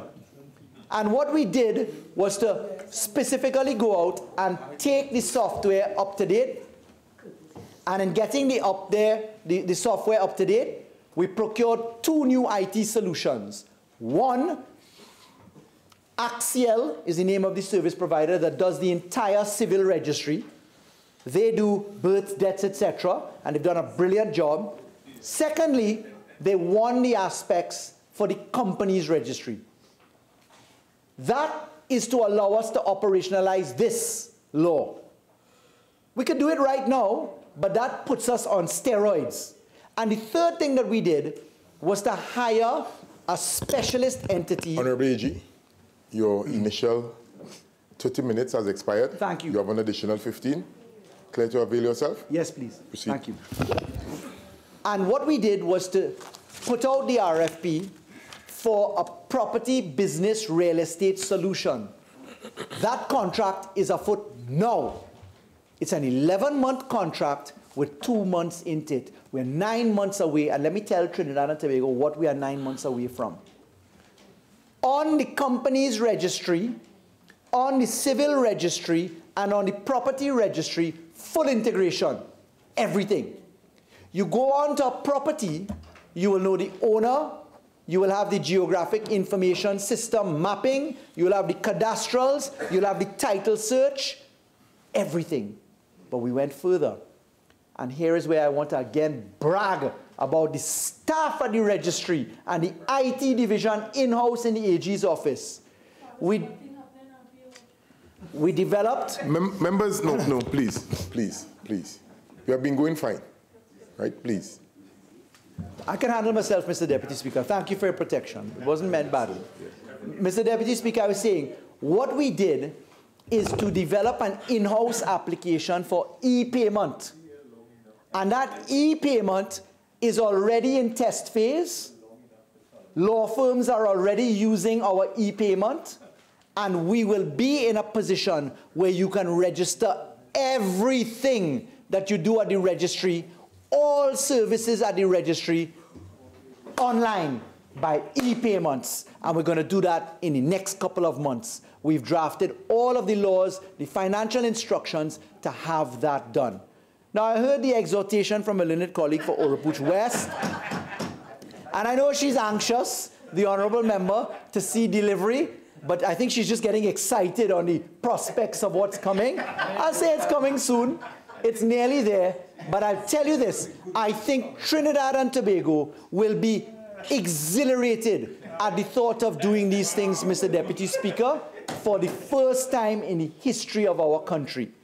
Now, Mr. Deputy Speaker, Mr. Deputy Speaker, the media often looks for bad news. It sells. But this is all good news. Carney East said that there was a lot of expense for the pulling of information from the registry. I would just advise the honourable member, searches at the registry are prescribed bare dollar figures. And you could do an entire search for a full company for the glorious sum online of $20 TT. So it is actually a very affordable service. Again, if the commercial hat went on, you'd raise the fees, but that's not what we're doing. We have a very robust system. In fact, the member in charge of legal affairs and other positions in St. Lucia, the member of parliament, the minister, was just here at the registry, and they were blown away by what they've seen in the Registrar General's division. Mr. Deputy Speaker. Mr. Deputy Speaker, a couple of my colleagues asked questions about consolidated or interrelated parties' relations. That IT system that we've just described takes care of all of that. The same way that I can ping who owns a property in Florida and find out who owns a property in Florida, every property right now, it's the same way we'll be able to do that for companies, for properties, for businesses, all across the board. And that is a matter of a month away, 2 months away. California? No. I was going to say if St. Augustine was here, as he has often fallen into that story of being able to deal with that. Bitcoin, just quickly. Bitcoin and gaming, gambling, have a lot of similarities. A chip in a casino has nobody's name on it. It's not registered to somebody. $1 million in chips in a casino, I'm told, could pass hands easily and somebody cashes out what somebody else had. Same thing with Bitcoin. Now, the central bank has openly said that fintech, which is the side of regulatory environment that treats with this end, is something that they are watching. The Minister of Finance and the Minister of National Security have already mentioned in different places that this is something that the country is not ready for just yet. The evolution of this thing is still under test. There is, of course, great value in blockchain technology from a digital security point of view and the immutability of transactions, land registries, etc. And that's certainly something that we have our eyes on in a serious way. You would have heard the Honorable Prime Minister speak to the President of Estonia and the vision for e-commerce and transactions that is a realistic prospect and which we are looking at properly. Mr. Deputy Speaker, there's one thing I want to probably end with, and that is to say there is an incredible publication that I recommend to all members. And the young lady who gave it to me, who is a brilliant young lady in my office, Ms. Sharma, gave this to me and made me promise to bring it back. It's sacred to her. It's called The Puppet Masters: How the Corrupt Use Legal Structures to Hide Stolen Assets and What to Do About It. It's by Emile van der Does de Villebois, Emile M. Halter, Robert Harrison, G. One Park, and J.C. Sharman. And this is a publication of 2011, and it is done by it is underwritten by the Stolen Asset Recovery Initiative, the World Bank, UNODC. And this particular publication, Mr. Deputy Speaker, goes into the need for beneficial ownership, following the money, etc.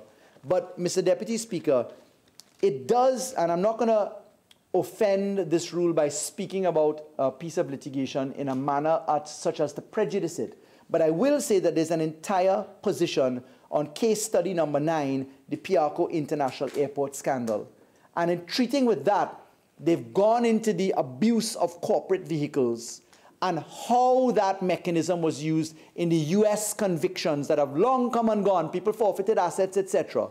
They have gone into an excellent treatise on this particular point. And what I'm going to do, I'm going to copy this and give it to the Parliament Library.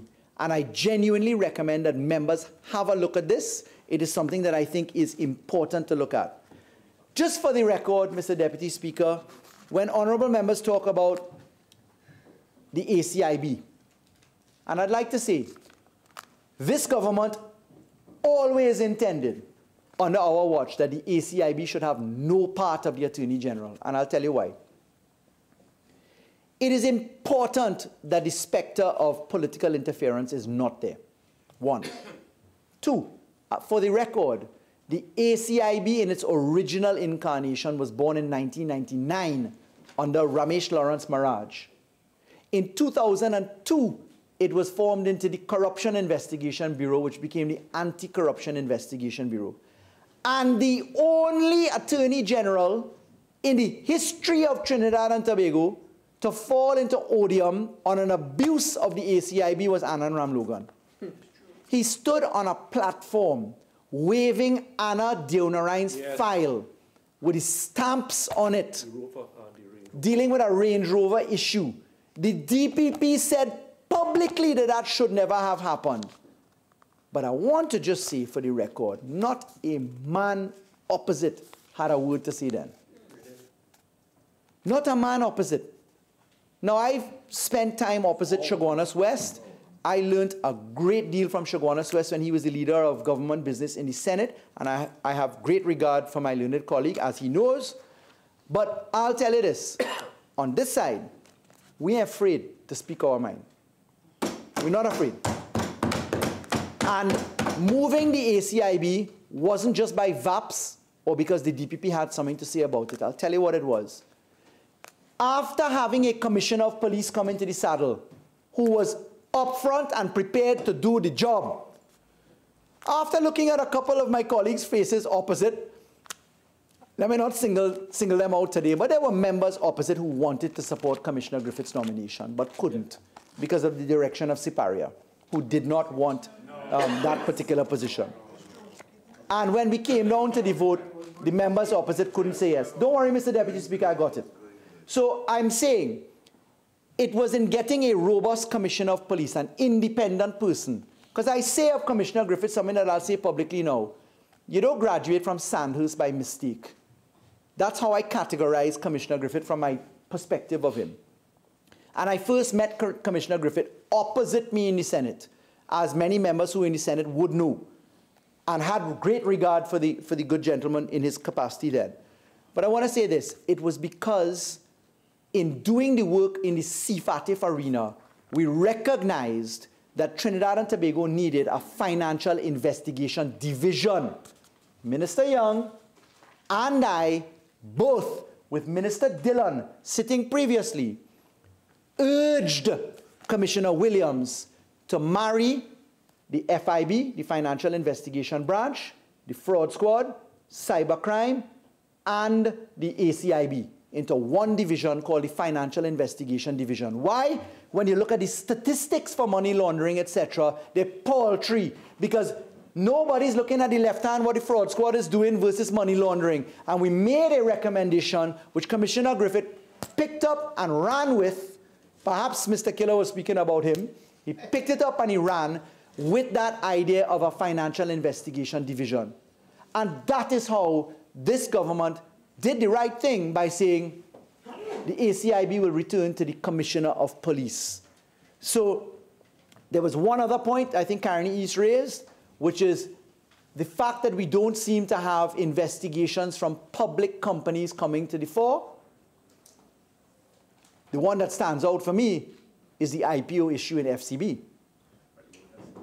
And yes, there's CIMEX, there are lots of other ones, but the IPO issue in the FCB matter, what I recall, the only person who stopped that was a gentleman named Wade Mark, who came to the House one day when a motion to discuss that about the Minister of Finance, Minister Hawaii, came on the floor to talk about that. And Wade Mark, as Speaker of the House, stood up and said he got a letter from the judiciary telling him that the government could not discuss this matter, and there it died. Total falsehood. Where were your voices then, honorable members? Where were your voices then? Okay? So, honorable members, I think, oh, one last point. We have 2 more minutes. Thank you. The register is completely public. Why is it public? Section 473 of the Companies Act says that all documents that are in the registry are available for everybody to have a look at. I put it on the record, 474 and 475 as well. In 473 it says this: a person who has paid the prescribed fee is entitled to examine and make copies of or extract from a document required by this act or regulations to be sent to the registrar. So the beneficial ownership registry is 100% public. It is 100% public under 33.4, 33.12, 318.1n, 333.2 and 12, 337b, 5 and 6, and 337d. So the beneficial ownership registry is completely public pursuant to the existing law, which is sections 473, 474 of the Companies Act, Chapter 8101.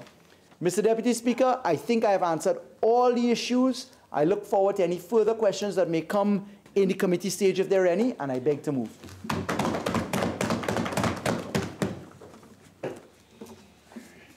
Honourable members, the question is that a bill entitled An Act to Amend the Companies Act be now read a second time. All in favour say aye. Aye. Any against? The ayes have it. A bill entitled An Act to Amend the Companies Act. Attorney General. Mr. Deputy Speaker, in accordance with Standing Order 68-1, I beg to move that the Companies Amendment Bill 2018 be committed to the Committee of the Whole. Honourable members, the question is that the Companies Amendment Bill 2018 be committed to the Committee of the Whole. All in favour say aye. Aye. Any against? The ayes have it. This House, members please. This House will now go into the Committee of the Whole to consider the bill clause by clause.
Ready, Mr. AG? Yes, sir. Right, honourable members, welcome to senior technocrats. Is it the agreement of the House with no amendments that we can take all the clauses together? Oh.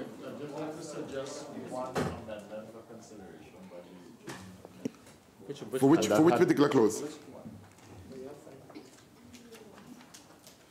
Do you think it's complete, right? Member for Caroni Central, what we'll do, we'll start, and when we come to that particular clause, we will hear your amendment or your suggestion, as you rightfully said. Fair enough? Clause 1.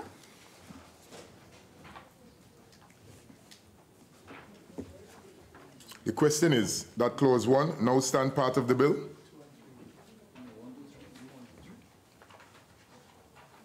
I asked earlier. Right, so 1 to 3, we'll deal with 1 to 3. Clauses 1 to 3. The question is that clauses 1 to 3 stand part of the bill? The question is that clauses 1 to 3 now stand part of the bill. Those in favour say aye. Aye. Those against say no. I think the ayes have it. Clauses 1 to 3 now stands part of the bill. Clause 4. The question is that clause 4 now stand part of the bill. The question is that clause 4 now stand part of the bill. Those in favour say aye. Aye. Those against say no. I think the ayes have it. Clause 4 now stands part of the bill. Clause 5. The question is that clause 5 now stand part of the bill. The question is that clause 5 now stand part of the bill. Those in favour say aye. Aye. Those against say no. I think the ayes have it. Clause 5 now stands part of the bill. Clauses 6 and 7. The question is that clauses 6 and 7 stand part of the bill. The question is that clauses 6 and 7 now stand part of the bill. Those in favour say aye. Aye. Those against say no. I think the ayes have it. Clauses 6 and 7 now stands part of the bill. Clause 8. Clause 8. The question is that clause 8 now stands part of the bill. The question is that clause 8 now stand part of the bill. Those in favour say aye. Aye. Those against say no. I think the ayes have it. Clause 8 now stands part of the bill. Clause 9. The question is that clause 9 stand part of the bill. The question is that clause 9 now stand part of the bill. Those in favor say aye. Aye. Those against say no. I think the ayes have it.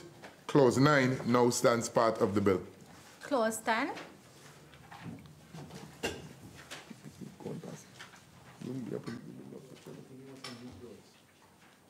The question is that clause 10 now stands part of the bill. The question is that clause 10 now stands part of the bill. Those in favor say aye. Aye. Those against say no. I think the ayes have it. Clause 10 now stands part of the bill. Clause 11. The question is that clause 11 stand part of the bill. The question is that clause 11 now stand part of the bill. Those in favor say aye. Aye. Those against say no. I think the ayes have it. Clause 11 now stands part of the bill. Member for Caroni Central, you... Actually, I wanted to suggest to the AG if he would consider it a new clause 12 having to do with the registry. This clause would read something like this, subject to your agreement. A company no later than 30 days after each anniversary of its continuance, incorporation, or amalgamation under this Act shall deliver to the registrar a list of all persons holding beneficial interests in the company by way of shares or otherwise. A director or officer of the company shall certify the contents of every list submitted under this section, and if default is made in complying with the section, the company and every director and officer who is in default shall be guilty of an offense. Yes. It is in the interest of establishing a transparently public. I understand the point. May I address? Yeah, go ahead. So I think the member is pointing quite correctly to making sure that there is an obligation, that there is a precision in terms of timing for the disclosure of this on the annual basis. During the course of my debate, wrapping up in particular, I mentioned that there were 3 forms that you fill out right now. Forms 23, Form 28, and Form 29, which deal with external companies, regular companies, and then not-for-profit companies, respectively. And that's done on the anniversary of incorporation, etc., on the existing front. What we've provided for in this law, in 337E, which is part of Clause 9, is it? In 337E, Mr. Deputy Speaker, you will see that, sorry, it isn't that. That was the exclusion for public companies. It is C, 5. So it's 337B5. A company shall annually verify information on record at the company's registry through filing of its annual returns. So this particular clause, it's 337B, subclause 5, ties the beneficial ownership into the annual return. The annual return is of 3 types, Form 23, Form 28, Form 29. That's done on the anniversary of incorporation or continuance, and that's already stated in the parent law. And then, of course, the access comes via 437, 434, etc. of the Companies Act. So it's provided for already in the law. And you're saying all of this information on the registry will be on our website, it will be online, it will be available. It's available. Easily accessible. The access to the company's registry is done either physically, or you can go on to the Ministry of Legal Affairs, Attorney General, Ministry of Legal Affairs website, go to the company's portal. If you have an account, you can deduct from your account. It costs $20 to check everything that has to do with a company. And very shortly, what we're going to do, if you don't have an account, you'll be able to access your e-payment. We've developed the software for that already. We've developed the financial instructions. We're just waiting on the Treasury Solicitor and Controller of Accounts to give us the green light on that, and we'll be up and running. 2 o'clock in the morning in your nightwear, you'll be able to access that and pay for it, credit card or debit card. All right. Could I ask one more question that's not related to this, but and really has to do with the fact that public companies have been excluded? Sure. Publicly traded companies have been excluded. One of the biggest problems we've had in Trinidad and Tobago, without calling the names of companies, is that shares have been transferred, even though they are public companies, listed public companies on the stock exchange. And blocks of shares has been transferred from one dummy company to another, etc. I'm not talking about anybody. And on the basis of that, you've had an accumulation of ownership or sales and purchases and transfers of shares, etc., in the country. Now, how is this bill or the SEC in its present form going to address issues like that in the future? So, Mr. Deputy Speaker, this bill does not address that. I know that. It's not intended to address that. Yes. That is properly a subset of the Securities Act and also the Stock Exchange Management.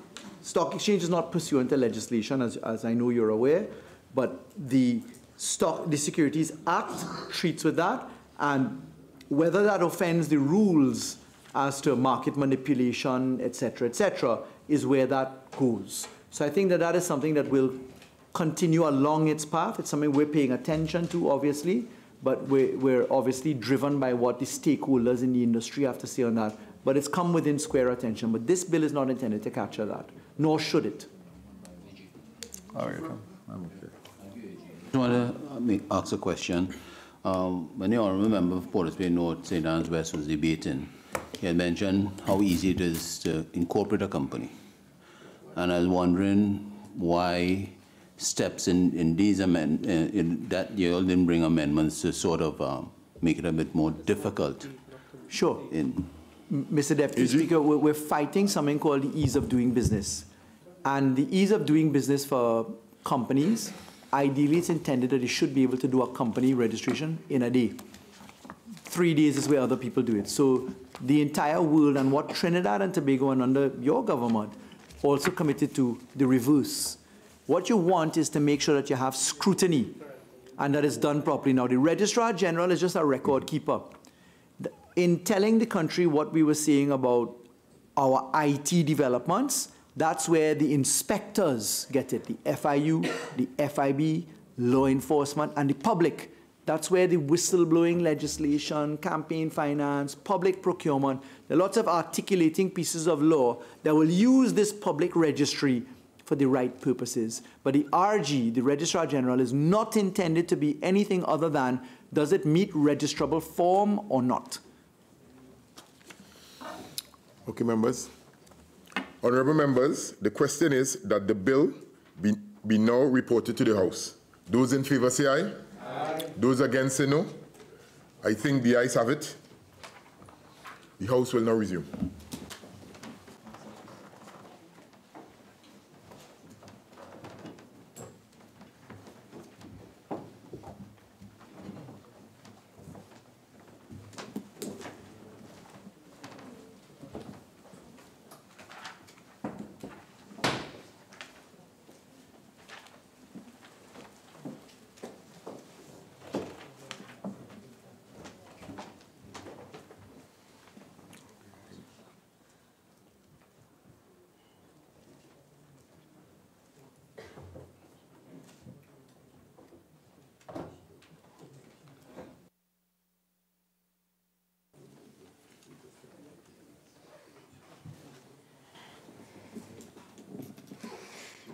Attorney General.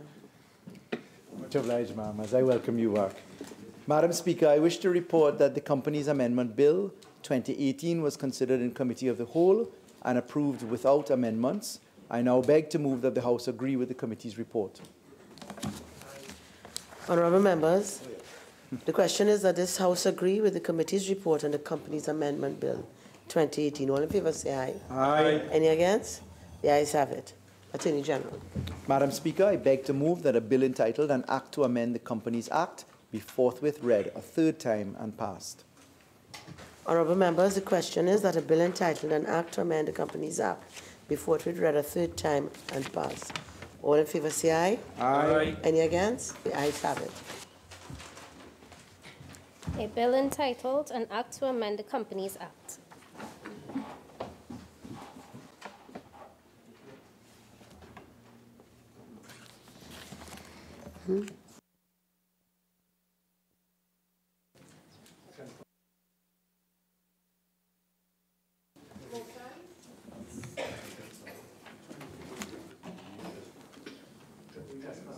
Motions was just called. So, Madam Speaker, I beg to move the following motion standing in my name. Be it resolved that the Senate amendment to the Trespass Amendment Bill 2018, listed in Appendix 2, be now considered.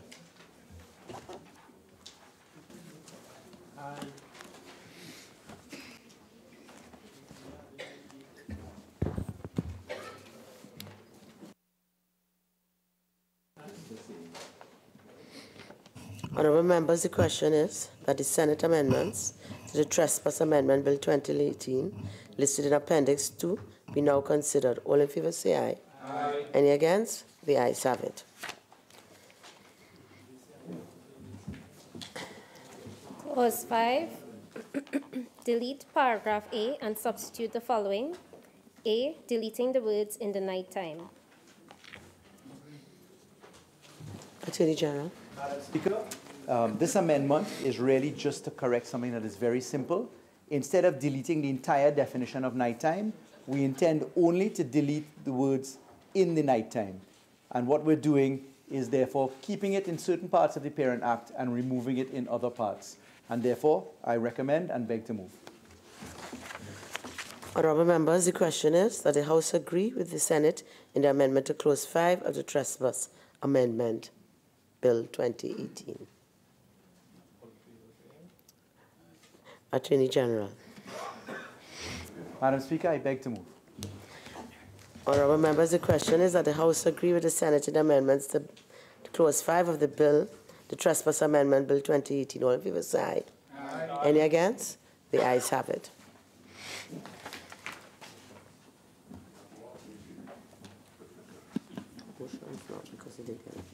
Motions. Attorney General. Madam Speaker, do I have the leave of the House to debate motions number 2 and number 3, both standing in my name together? Is this the wish of the House? Yes. Yes, you may proceed.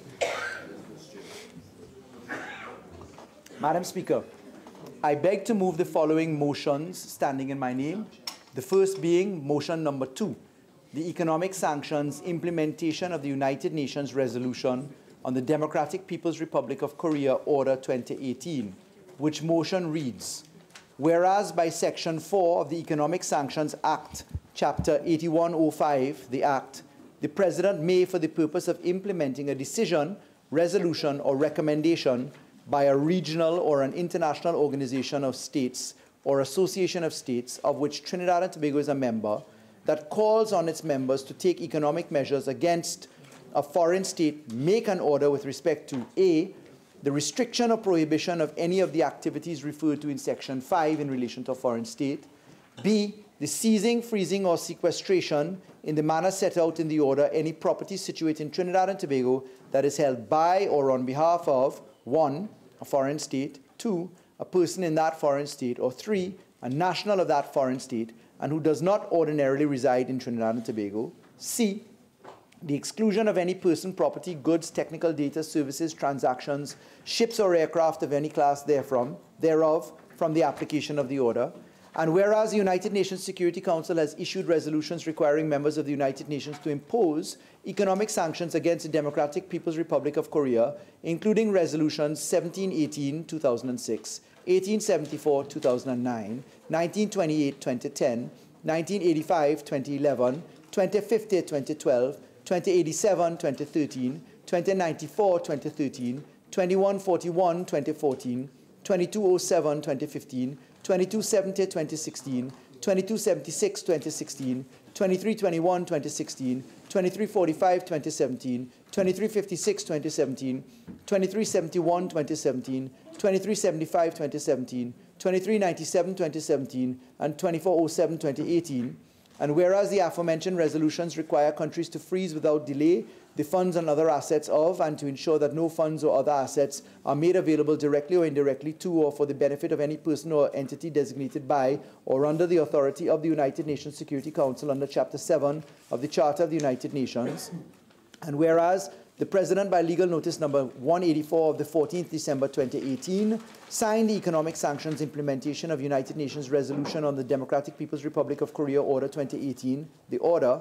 And whereas the President, in accordance with Section 4.4 of the Act, did cause to be delivered on the 17th December 2018 to the Speaker for presentation of the House of Representatives a statement setting out the specific grounds on which the decision to make the order was based. And whereas the statement of Her Excellency the President was debated in the House of Representatives on the 11th of July 2019 and was approved 11th of January 2019 and approved and was published as legal notice number 14 of 2019.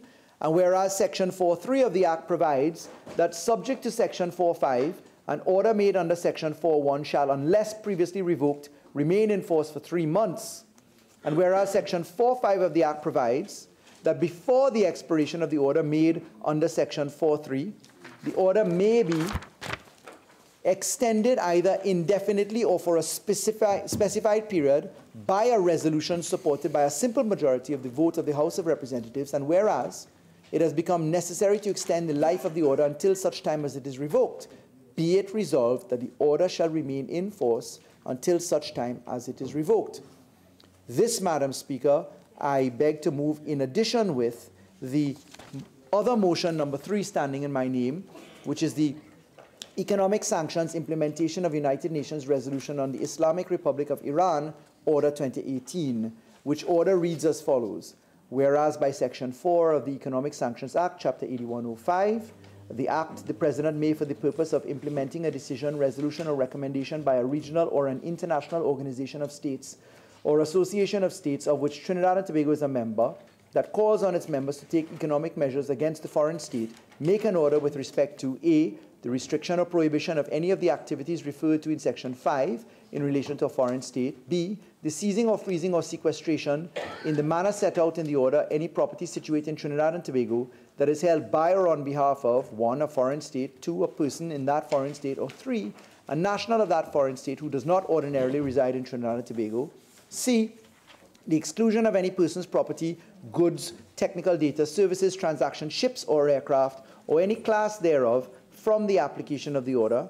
And whereas the United Nations Security Council resolutions 2231, 2015, relative to Iran, United Nations Security Council resolution 1540 of 2004, and its successor resolutions, member countries of the United Nations were called on to impose economic sanctions on the Islamic Republic of Iran, and whereas Trinidad and Tobago is required to implement the Financial Action Task Force Recommendation 7 relative to the Islamic Republic of Iran, which requires that countries implement targeted financial sanctions to comply with the United Nations Security Council resolution, UNSCRs, relating to the prevention, suppression, and disruption of proliferation of weapons of mass destruction and its financing, and whereas the aforementioned resolutions require countries to freeze without delay the funds and other assets of, and to ensure that no funds and other assets are made available directly or indirectly to or for the benefit of any person or entity designated by or under the authority of the United Nations Security Council under Chapter 7 of the Charter of the United Nations, and whereas the President, by legal notice number 185 of the 14th December 2018, signed the Economic Sanctions Implementation of United Nations Resolutions on the Islamic Republic of Iran, Order 2018, the order, and whereas the President, in accordance with Section 4.4 of the Act, did cause to be delivered on the 17th December 2018 to the Speaker for presentation to the House of Representatives a statement setting out the specific grounds on which the decision to make the order was based, and whereas the statement of Her Excellency the President was debated in the House of Representatives on the 11th January 2019, and approved and published as legal notice number 14 of 2019. And whereas Section 4.3 of the Act provides that subject to Section 4.5, an order made under Section 4.1 shall, unless previously revoked, remain in force for 3 months. And whereas Section 4.5 of the Act provides that before the expiration of an order made under Section 4.3, the order may be extended, either indefinitely or for a specified period, by a resolution supported by a simple majority vote of the House of Representatives. And whereas it has become necessary to extend the life of the order as follows. A, Clause 21, 22, 23 of the order shall continue in force until 18th October 2020 and then expire. B, Clause 12, 19, 20 of the order shall continue in force until 18th October 2023 and then expire. C, Clause 16 and 17 of the order shall continue in force until the 18th of October 2025 and then expire. And D, Clauses 1 to 11, 13 to 15, 18 to 24 to 28, 18 and 24 to 28 shall continue in force until revoked. Be it resolved that the life of the order be extended as follows. A, Clauses 21, 22, 23 of the order shall continue in force until 18th October 2020 and then expire. B, Clauses 12, 19 and 20 of the order shall continue in force until 18th October 2023 and then expire. Clauses 16 and 17 of the order shall continue in force until 18th October 2025 and then expire. And D, Clauses 1 to 11, 13 to 15, 18 and 24 to 28 shall continue in force until revoked. Madam Speaker, having put those two orders conjunctively with the desire of the House that they be debated together, I beg to move. Honourable members, I will now put the question, and I will have to put them in a sequential order, so we'll first deal with the first one. Honourable members, I will now propose the question for debate. Be it resolved that a legal notice number 184 of the 14th of December 2018, signed by Economic Sanctions Implementation of United Nations Resolution on the Democratic Republic of Korea Order 2018, the order shall remain in force until such time as it is revoked. Honourable members, I remind you that both motions number 2 and motion number 3 shall be debated together. Madam Speaker, in accordance with our Standing Order 15.5, I beg to move that this House continue to sit until the completion of the matters before it. Honourable members, the question is that this House to continue to sit until the matters are completed before it. All in favour say aye. Aye. Any against? The ayes have it. Member for Tabakeet. Madam Speaker, I apologize. I was advised by the procedural clerk to beg to move in respect of both, notwithstanding my advice to her to the contrary, because I needed to give the preamble. She had indicated that it was necessary because we are doing the two motions together. May I have your guidance, because there is a small run-up that I would need to put onto the record. Okay, so honourable members, as indicated, leave was granted for both to be done together, but Honourable AG, you had to put one, and then while members would be allowed to debate both, the question would be put with respect to the first one, then I'll put the question with respect to the second one.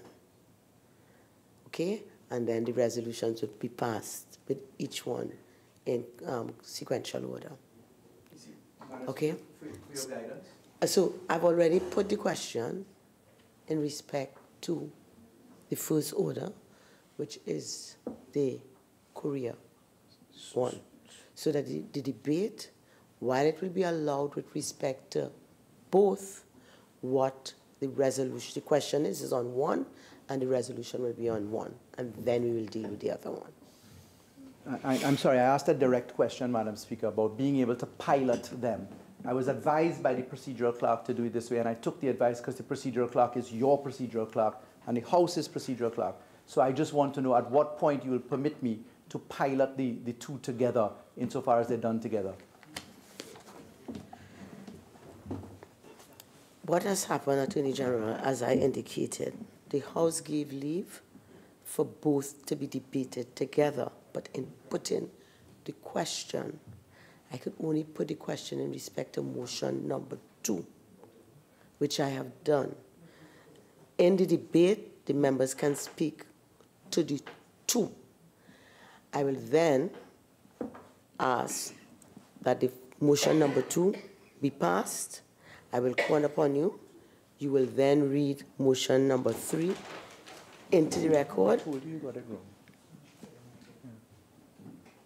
And then the question will be put and motion number 3 passed.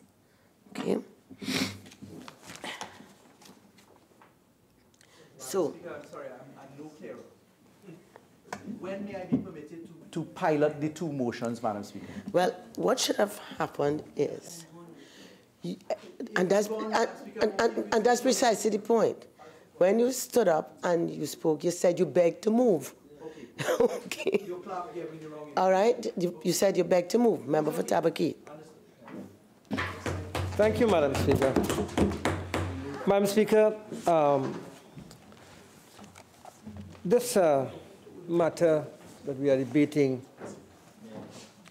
with respect to economic sanctions for both North Korea and Iran comes to this Parliament following what has been tainted as a failed summit between the President of the USA and the President of North Korea. Madam Speaker, when you look at it very carefully, the threat from North Korea to other states, including not just the United States, but including Japan, South Korea, remains very real, especially in the context of the demands that were being made by the President of North Korea to get him to agree to denuclearize North Korea.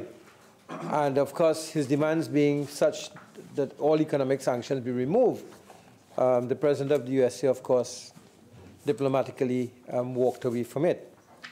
And so, in my view, Madam Speaker, it is very important that the sanctions continue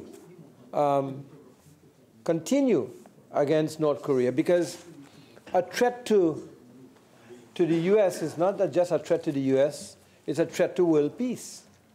And you know, one of the unfortunate things about the world at this moment is that sometimes we feel we are sitting on the edge. We are sitting on the edge.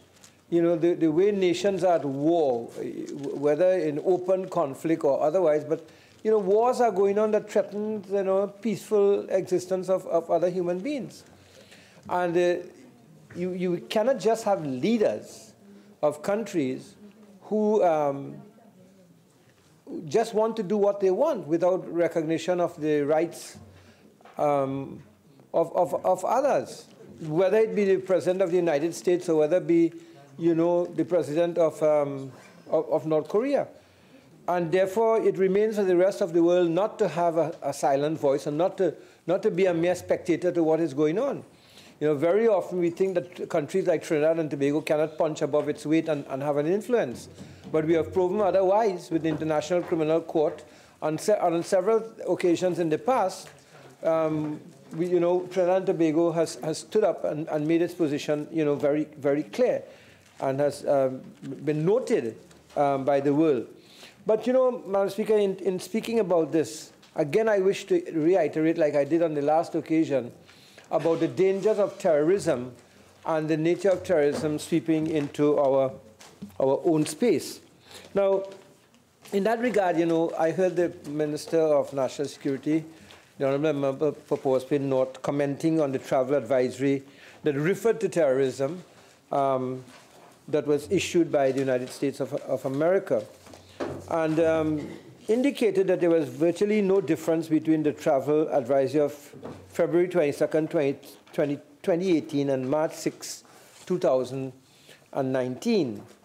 But the fact is that the United States continues to make this assertion that terrorists may attack with little or no warning, targeting tourist locations, transportation hubs, markets, shopping malls, local government facilities, hotels, clubs, restaurants, places of worship, parks, major sporting and cultural events, educational institutions, airports, and other public areas.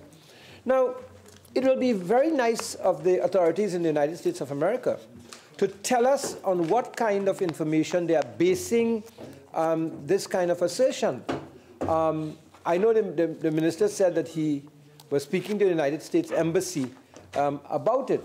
But if the United States is doing their own independent analysis of what is going on in Trinidad and Tobago, and they are coming up 1 year ago with that statement, and 1 year ago with the very statement again, and they're virtually refusing to withdraw it or to modify the travel advisory, then what is the ordinary man, ordinary citizen of Trinidad and Tobago to assume? What are they to assume? You know, the opposition is not sitting on Marley Street doing the research. You know, the member for Portsmouth North continues to blame the opposition for everything, and said that the opposition went on social media and was exaggerating this and so on. But the opposition didn't write this statement. Kamla Prasad Bisasa wasn't sitting in Marley Street and writing this statement. This statement was written by the United States of America.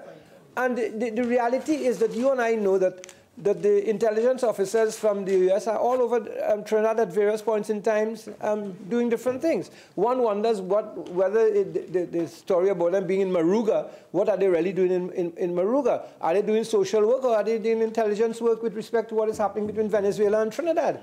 So the question, Honorable Minister, is not about what the opposition is doing or not doing. The opposition has a right to question. The opposition remains a loyal opposition to the nation of Trinidad and Tobago and to the citizens of Trinidad and Tobago.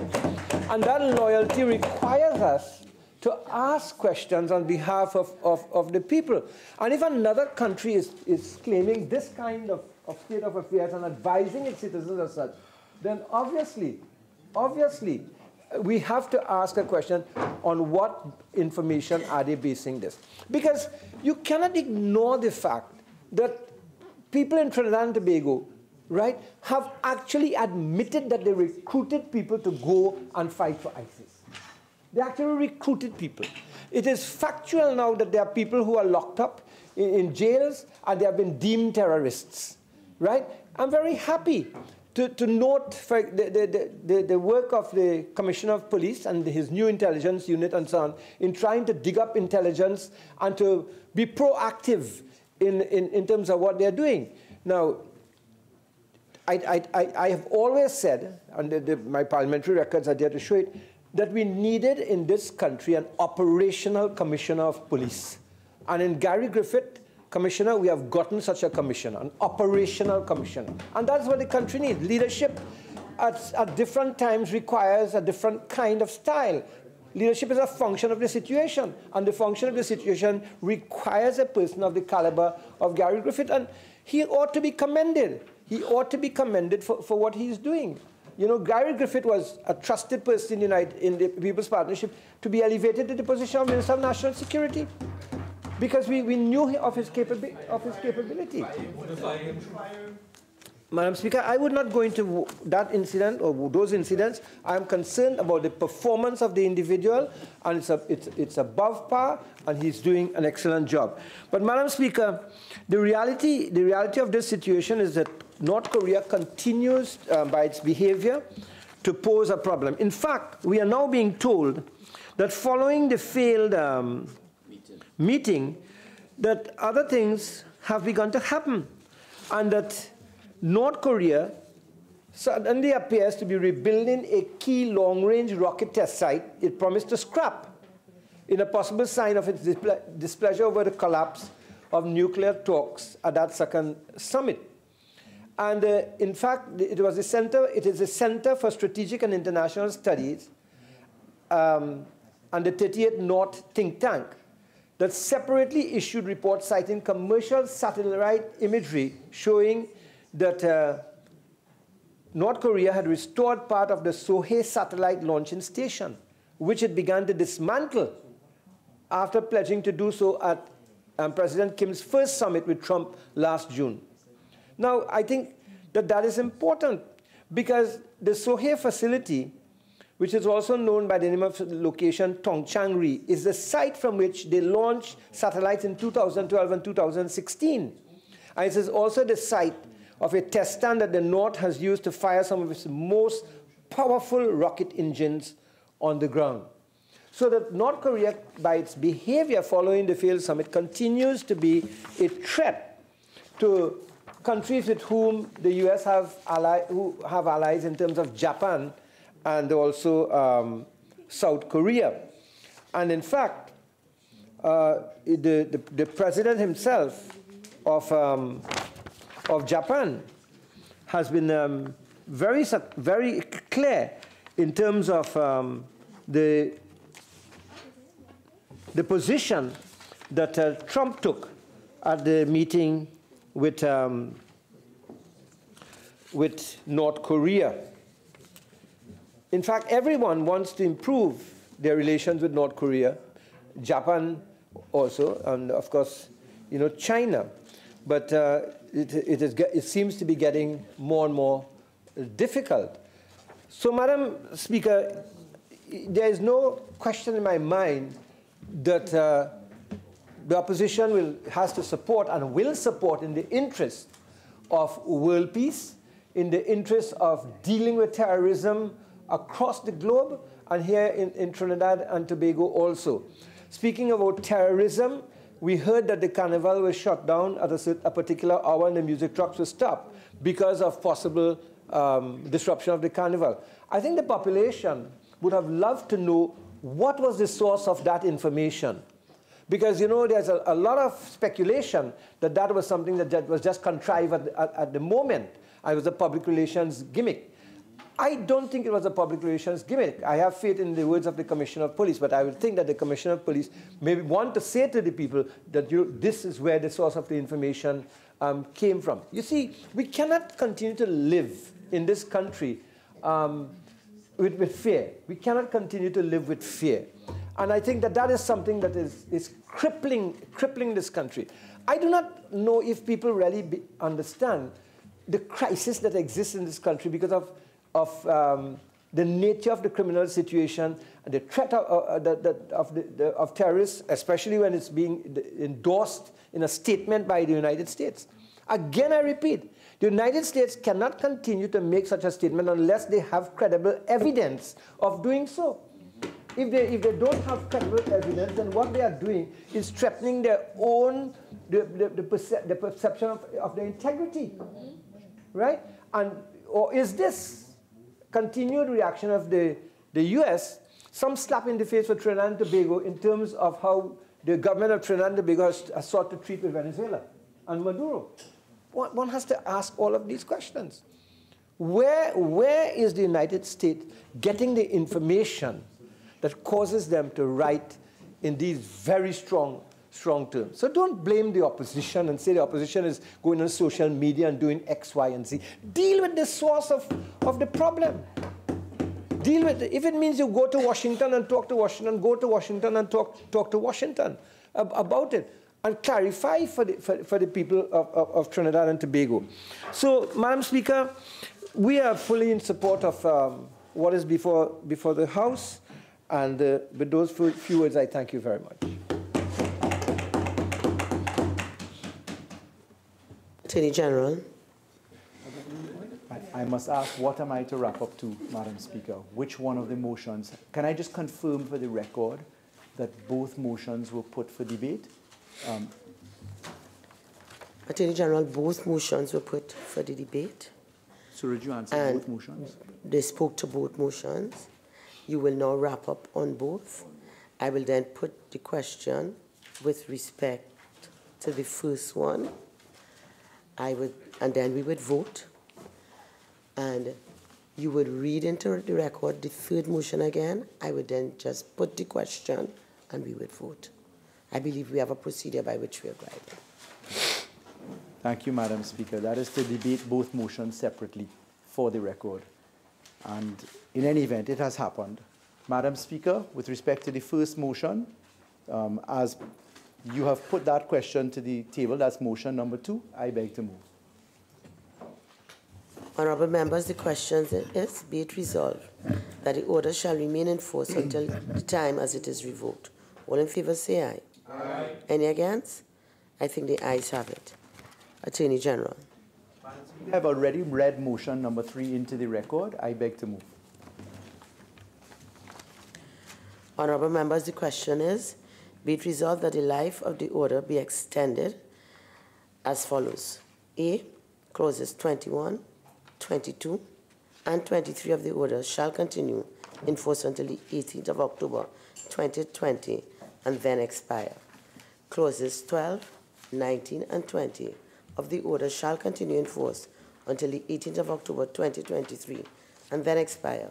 Clauses 16 and 17 of the order shall continue in force until the 18th of October 2025 and then expire. And D, clauses 1 to 11, 13 to 15, 18, and 24 to 28 shall continue in force until revoked. All in favour say aye. Aye. Any against? I think the ayes have it. Leader of the House. Thank you, Madam Speaker. Madam Speaker, I beg to move that this House do now adjourn to Friday, the 22nd of March. On that day, we will do a bill entitled An Act to Combat Corruption and Other Wrongdoings by encouraging and facilitating disclosures of improper conduct in the public and private sector to protect persons making those disclosures from detrimental action, to regulate the receiving, investigating, or otherwise dealing with disclosures of improper conduct, and to provide for other matters connected therewith. Thank you very much, Madam Speaker. Whip. The 22nd of March is the fourth Friday. And the fourth Friday of March is private members' day. Sure, Madam Speaker, sorry. If that is private members' day, could you please tell us which motion you would like to do? Well, Madam Speaker, we have a motion that we had filed, and it has not reached onto the order papers yet, so I will have to communicate with the Leader of Government Business later on. That motion will qualify by the 22nd of March. Yes? Okay, so members, before I put the question, I invite greetings on the occasion of International Women's Day 2019. Member for Tobago East. Thank you, Madam Speaker. As we celebrate the achievements of women everywhere and reaffirm our government's commitment to gender equality and equity, we join with the international community to celebrate International Women's Day. This year's theme, Think Equal, Build Smart, Innovate for Change, puts innovation by women and girls, for women and girls, at the heart of efforts to achieve gender equality. Achieving a gender equal world requires social innovations that work for both women and men while leaving no one behind. Innovation can take the race for gender equality to its finishing line by 2030 with a renewed focus on urban planning that places emphasis on community safety, e-learning platforms that take classrooms to women and girls, affordable and quality childcare centers, and technology shaped by women. As a nation, we cannot move forward if half of us are left behind. Our government seeks to create a better balance with its continued focus on gender equity and equality at its core. In this regard, I'm pleased to announce that the National Policy on Gender and Development will be laid in this Honourable House within the coming weeks. The gender policy will support key objectives of the Vision 2030, the National Development Strategy for Trinidad and Tobago, which has identified advancing gender equality and women's empowerment as a key thematic area. To this end, yesterday the members of the Trinidad and Tobago delegation to the United Nations 63rd session of the Commission on the Status of Women held their briefing meetings as they head to New York to participate in this global forum. This year is a particularly significant year since our ambassador to the United Nations, Mrs. Penelope Beckles Robinson, is the current president of the Executive Board of UN Women, while Professor Rhoda Reddock is a member of the CEDAW Committee, whose mandate is to advocate, promote, and support member states to endorse and monitor the Convention on the Elimination of All Forms of Discrimination Against Women. Every single one of us has a role to play in achieving gender equality. Let us celebrate women's contributions, stand up for women's rights, and listen to women's voices. As a government, we encourage all men, women, boys, and girls to accept the call to think equal, build smart, innovate for change, to extend the campaign for women's equality beyond International Women's Day, March 8, 2019, by keeping the message alive through the use of hashtag Balance for Better. Trinidad and Tobago can only become a better place and reap positive and social economic benefits for women, being empowered to be active partners and contributors to our national development. Happy International Women's Day to the women and girls of Trinidad and Tobago. For Vancouver North. Thank you very much, Madam Speaker. It gives me great pleasure to bring greetings on behalf of the opposition on the occasion of International Women's Day 2019. And Madam Speaker, this year's theme is Balance for Better. The aim is to build a gender-balanced world through collective action and shared responsibility by 2030. Gender imbalance is not just a challenge for women, it's a business and economic issue. The PEI Coalition for Women in Government reports from national and international research on corporate boards confirms that increased gender balance and diversity on boards results in better financial performance. Studies clearly show that when a board achieves gender parity, women and men tend to work more collaboratively, generate more creative ideas, draw from multiple perspectives, and devise robust solutions to problems. Madam Speaker, economic effects are also personal. Earnings and income levels affect equality, and women's incomes remain unfairly out of balance. Back here at home, only 31% females are in the lower house and 35% females in the upper house. So clearly, the respective political parties needs to do a lot more work at attracting more women in politics. No doubt, Madam Speaker, in 2010, the Honorable Kamala Persad-Bissessar broke the glass ceiling by becoming the first female Prime Minister of Trinidad and Tobago. And today, she continues to inspire young girls and women in TNT. Today, the opposition leader celebrates International Women's Day 2019 as a guest speaker at an event in Barbados organized by the American Chamber of Commerce for Barbados and Eastern Caribbean. And I want to wish her well as she proudly represents Trinidad and Tobago with her story. As I end, Madam Speaker, let me make the call for gender balance in our boardrooms, our government, our opposition, our protective services, in the media, in sports, and many other sectors. Gender balance is essential for communities and economies to grow and prosper. I thank you. Honorable members, as a world community and as a society, we have certainly come a long way from the early days of women lobbying for basic rights in the world. This year, International Women's Day calls upon us to think equal, build smart, and innovate for change. Now, in this time to uphold a women's achievements, recognize challenges, and focus greater attention on women's rights. Innovation and technological advances have created unprecedented opportunities for women to take part in their own development, in the removal of barriers to progress, and in the attainment of the Sustainable Development Goals. In 2019, we look towards the women in traditional and in non-traditional sectors who are making significant contributions without much fanfare. These women include entrepreneurs, athletes, inventors, officers in the protective services, and artists who have been recognized for the extremely valuable contribution they have made to the fabric of the national society.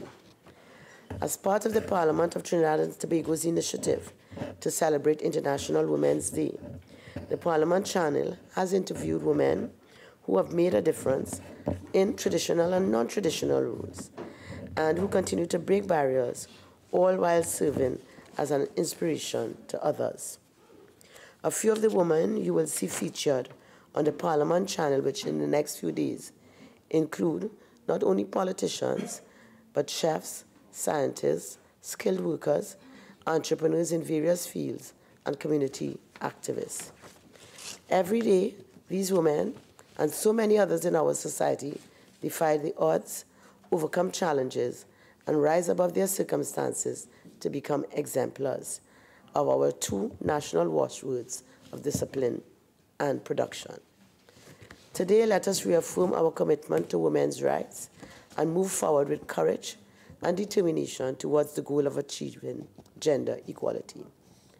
I wish the national community and the members of the House here a happy International Women's Day.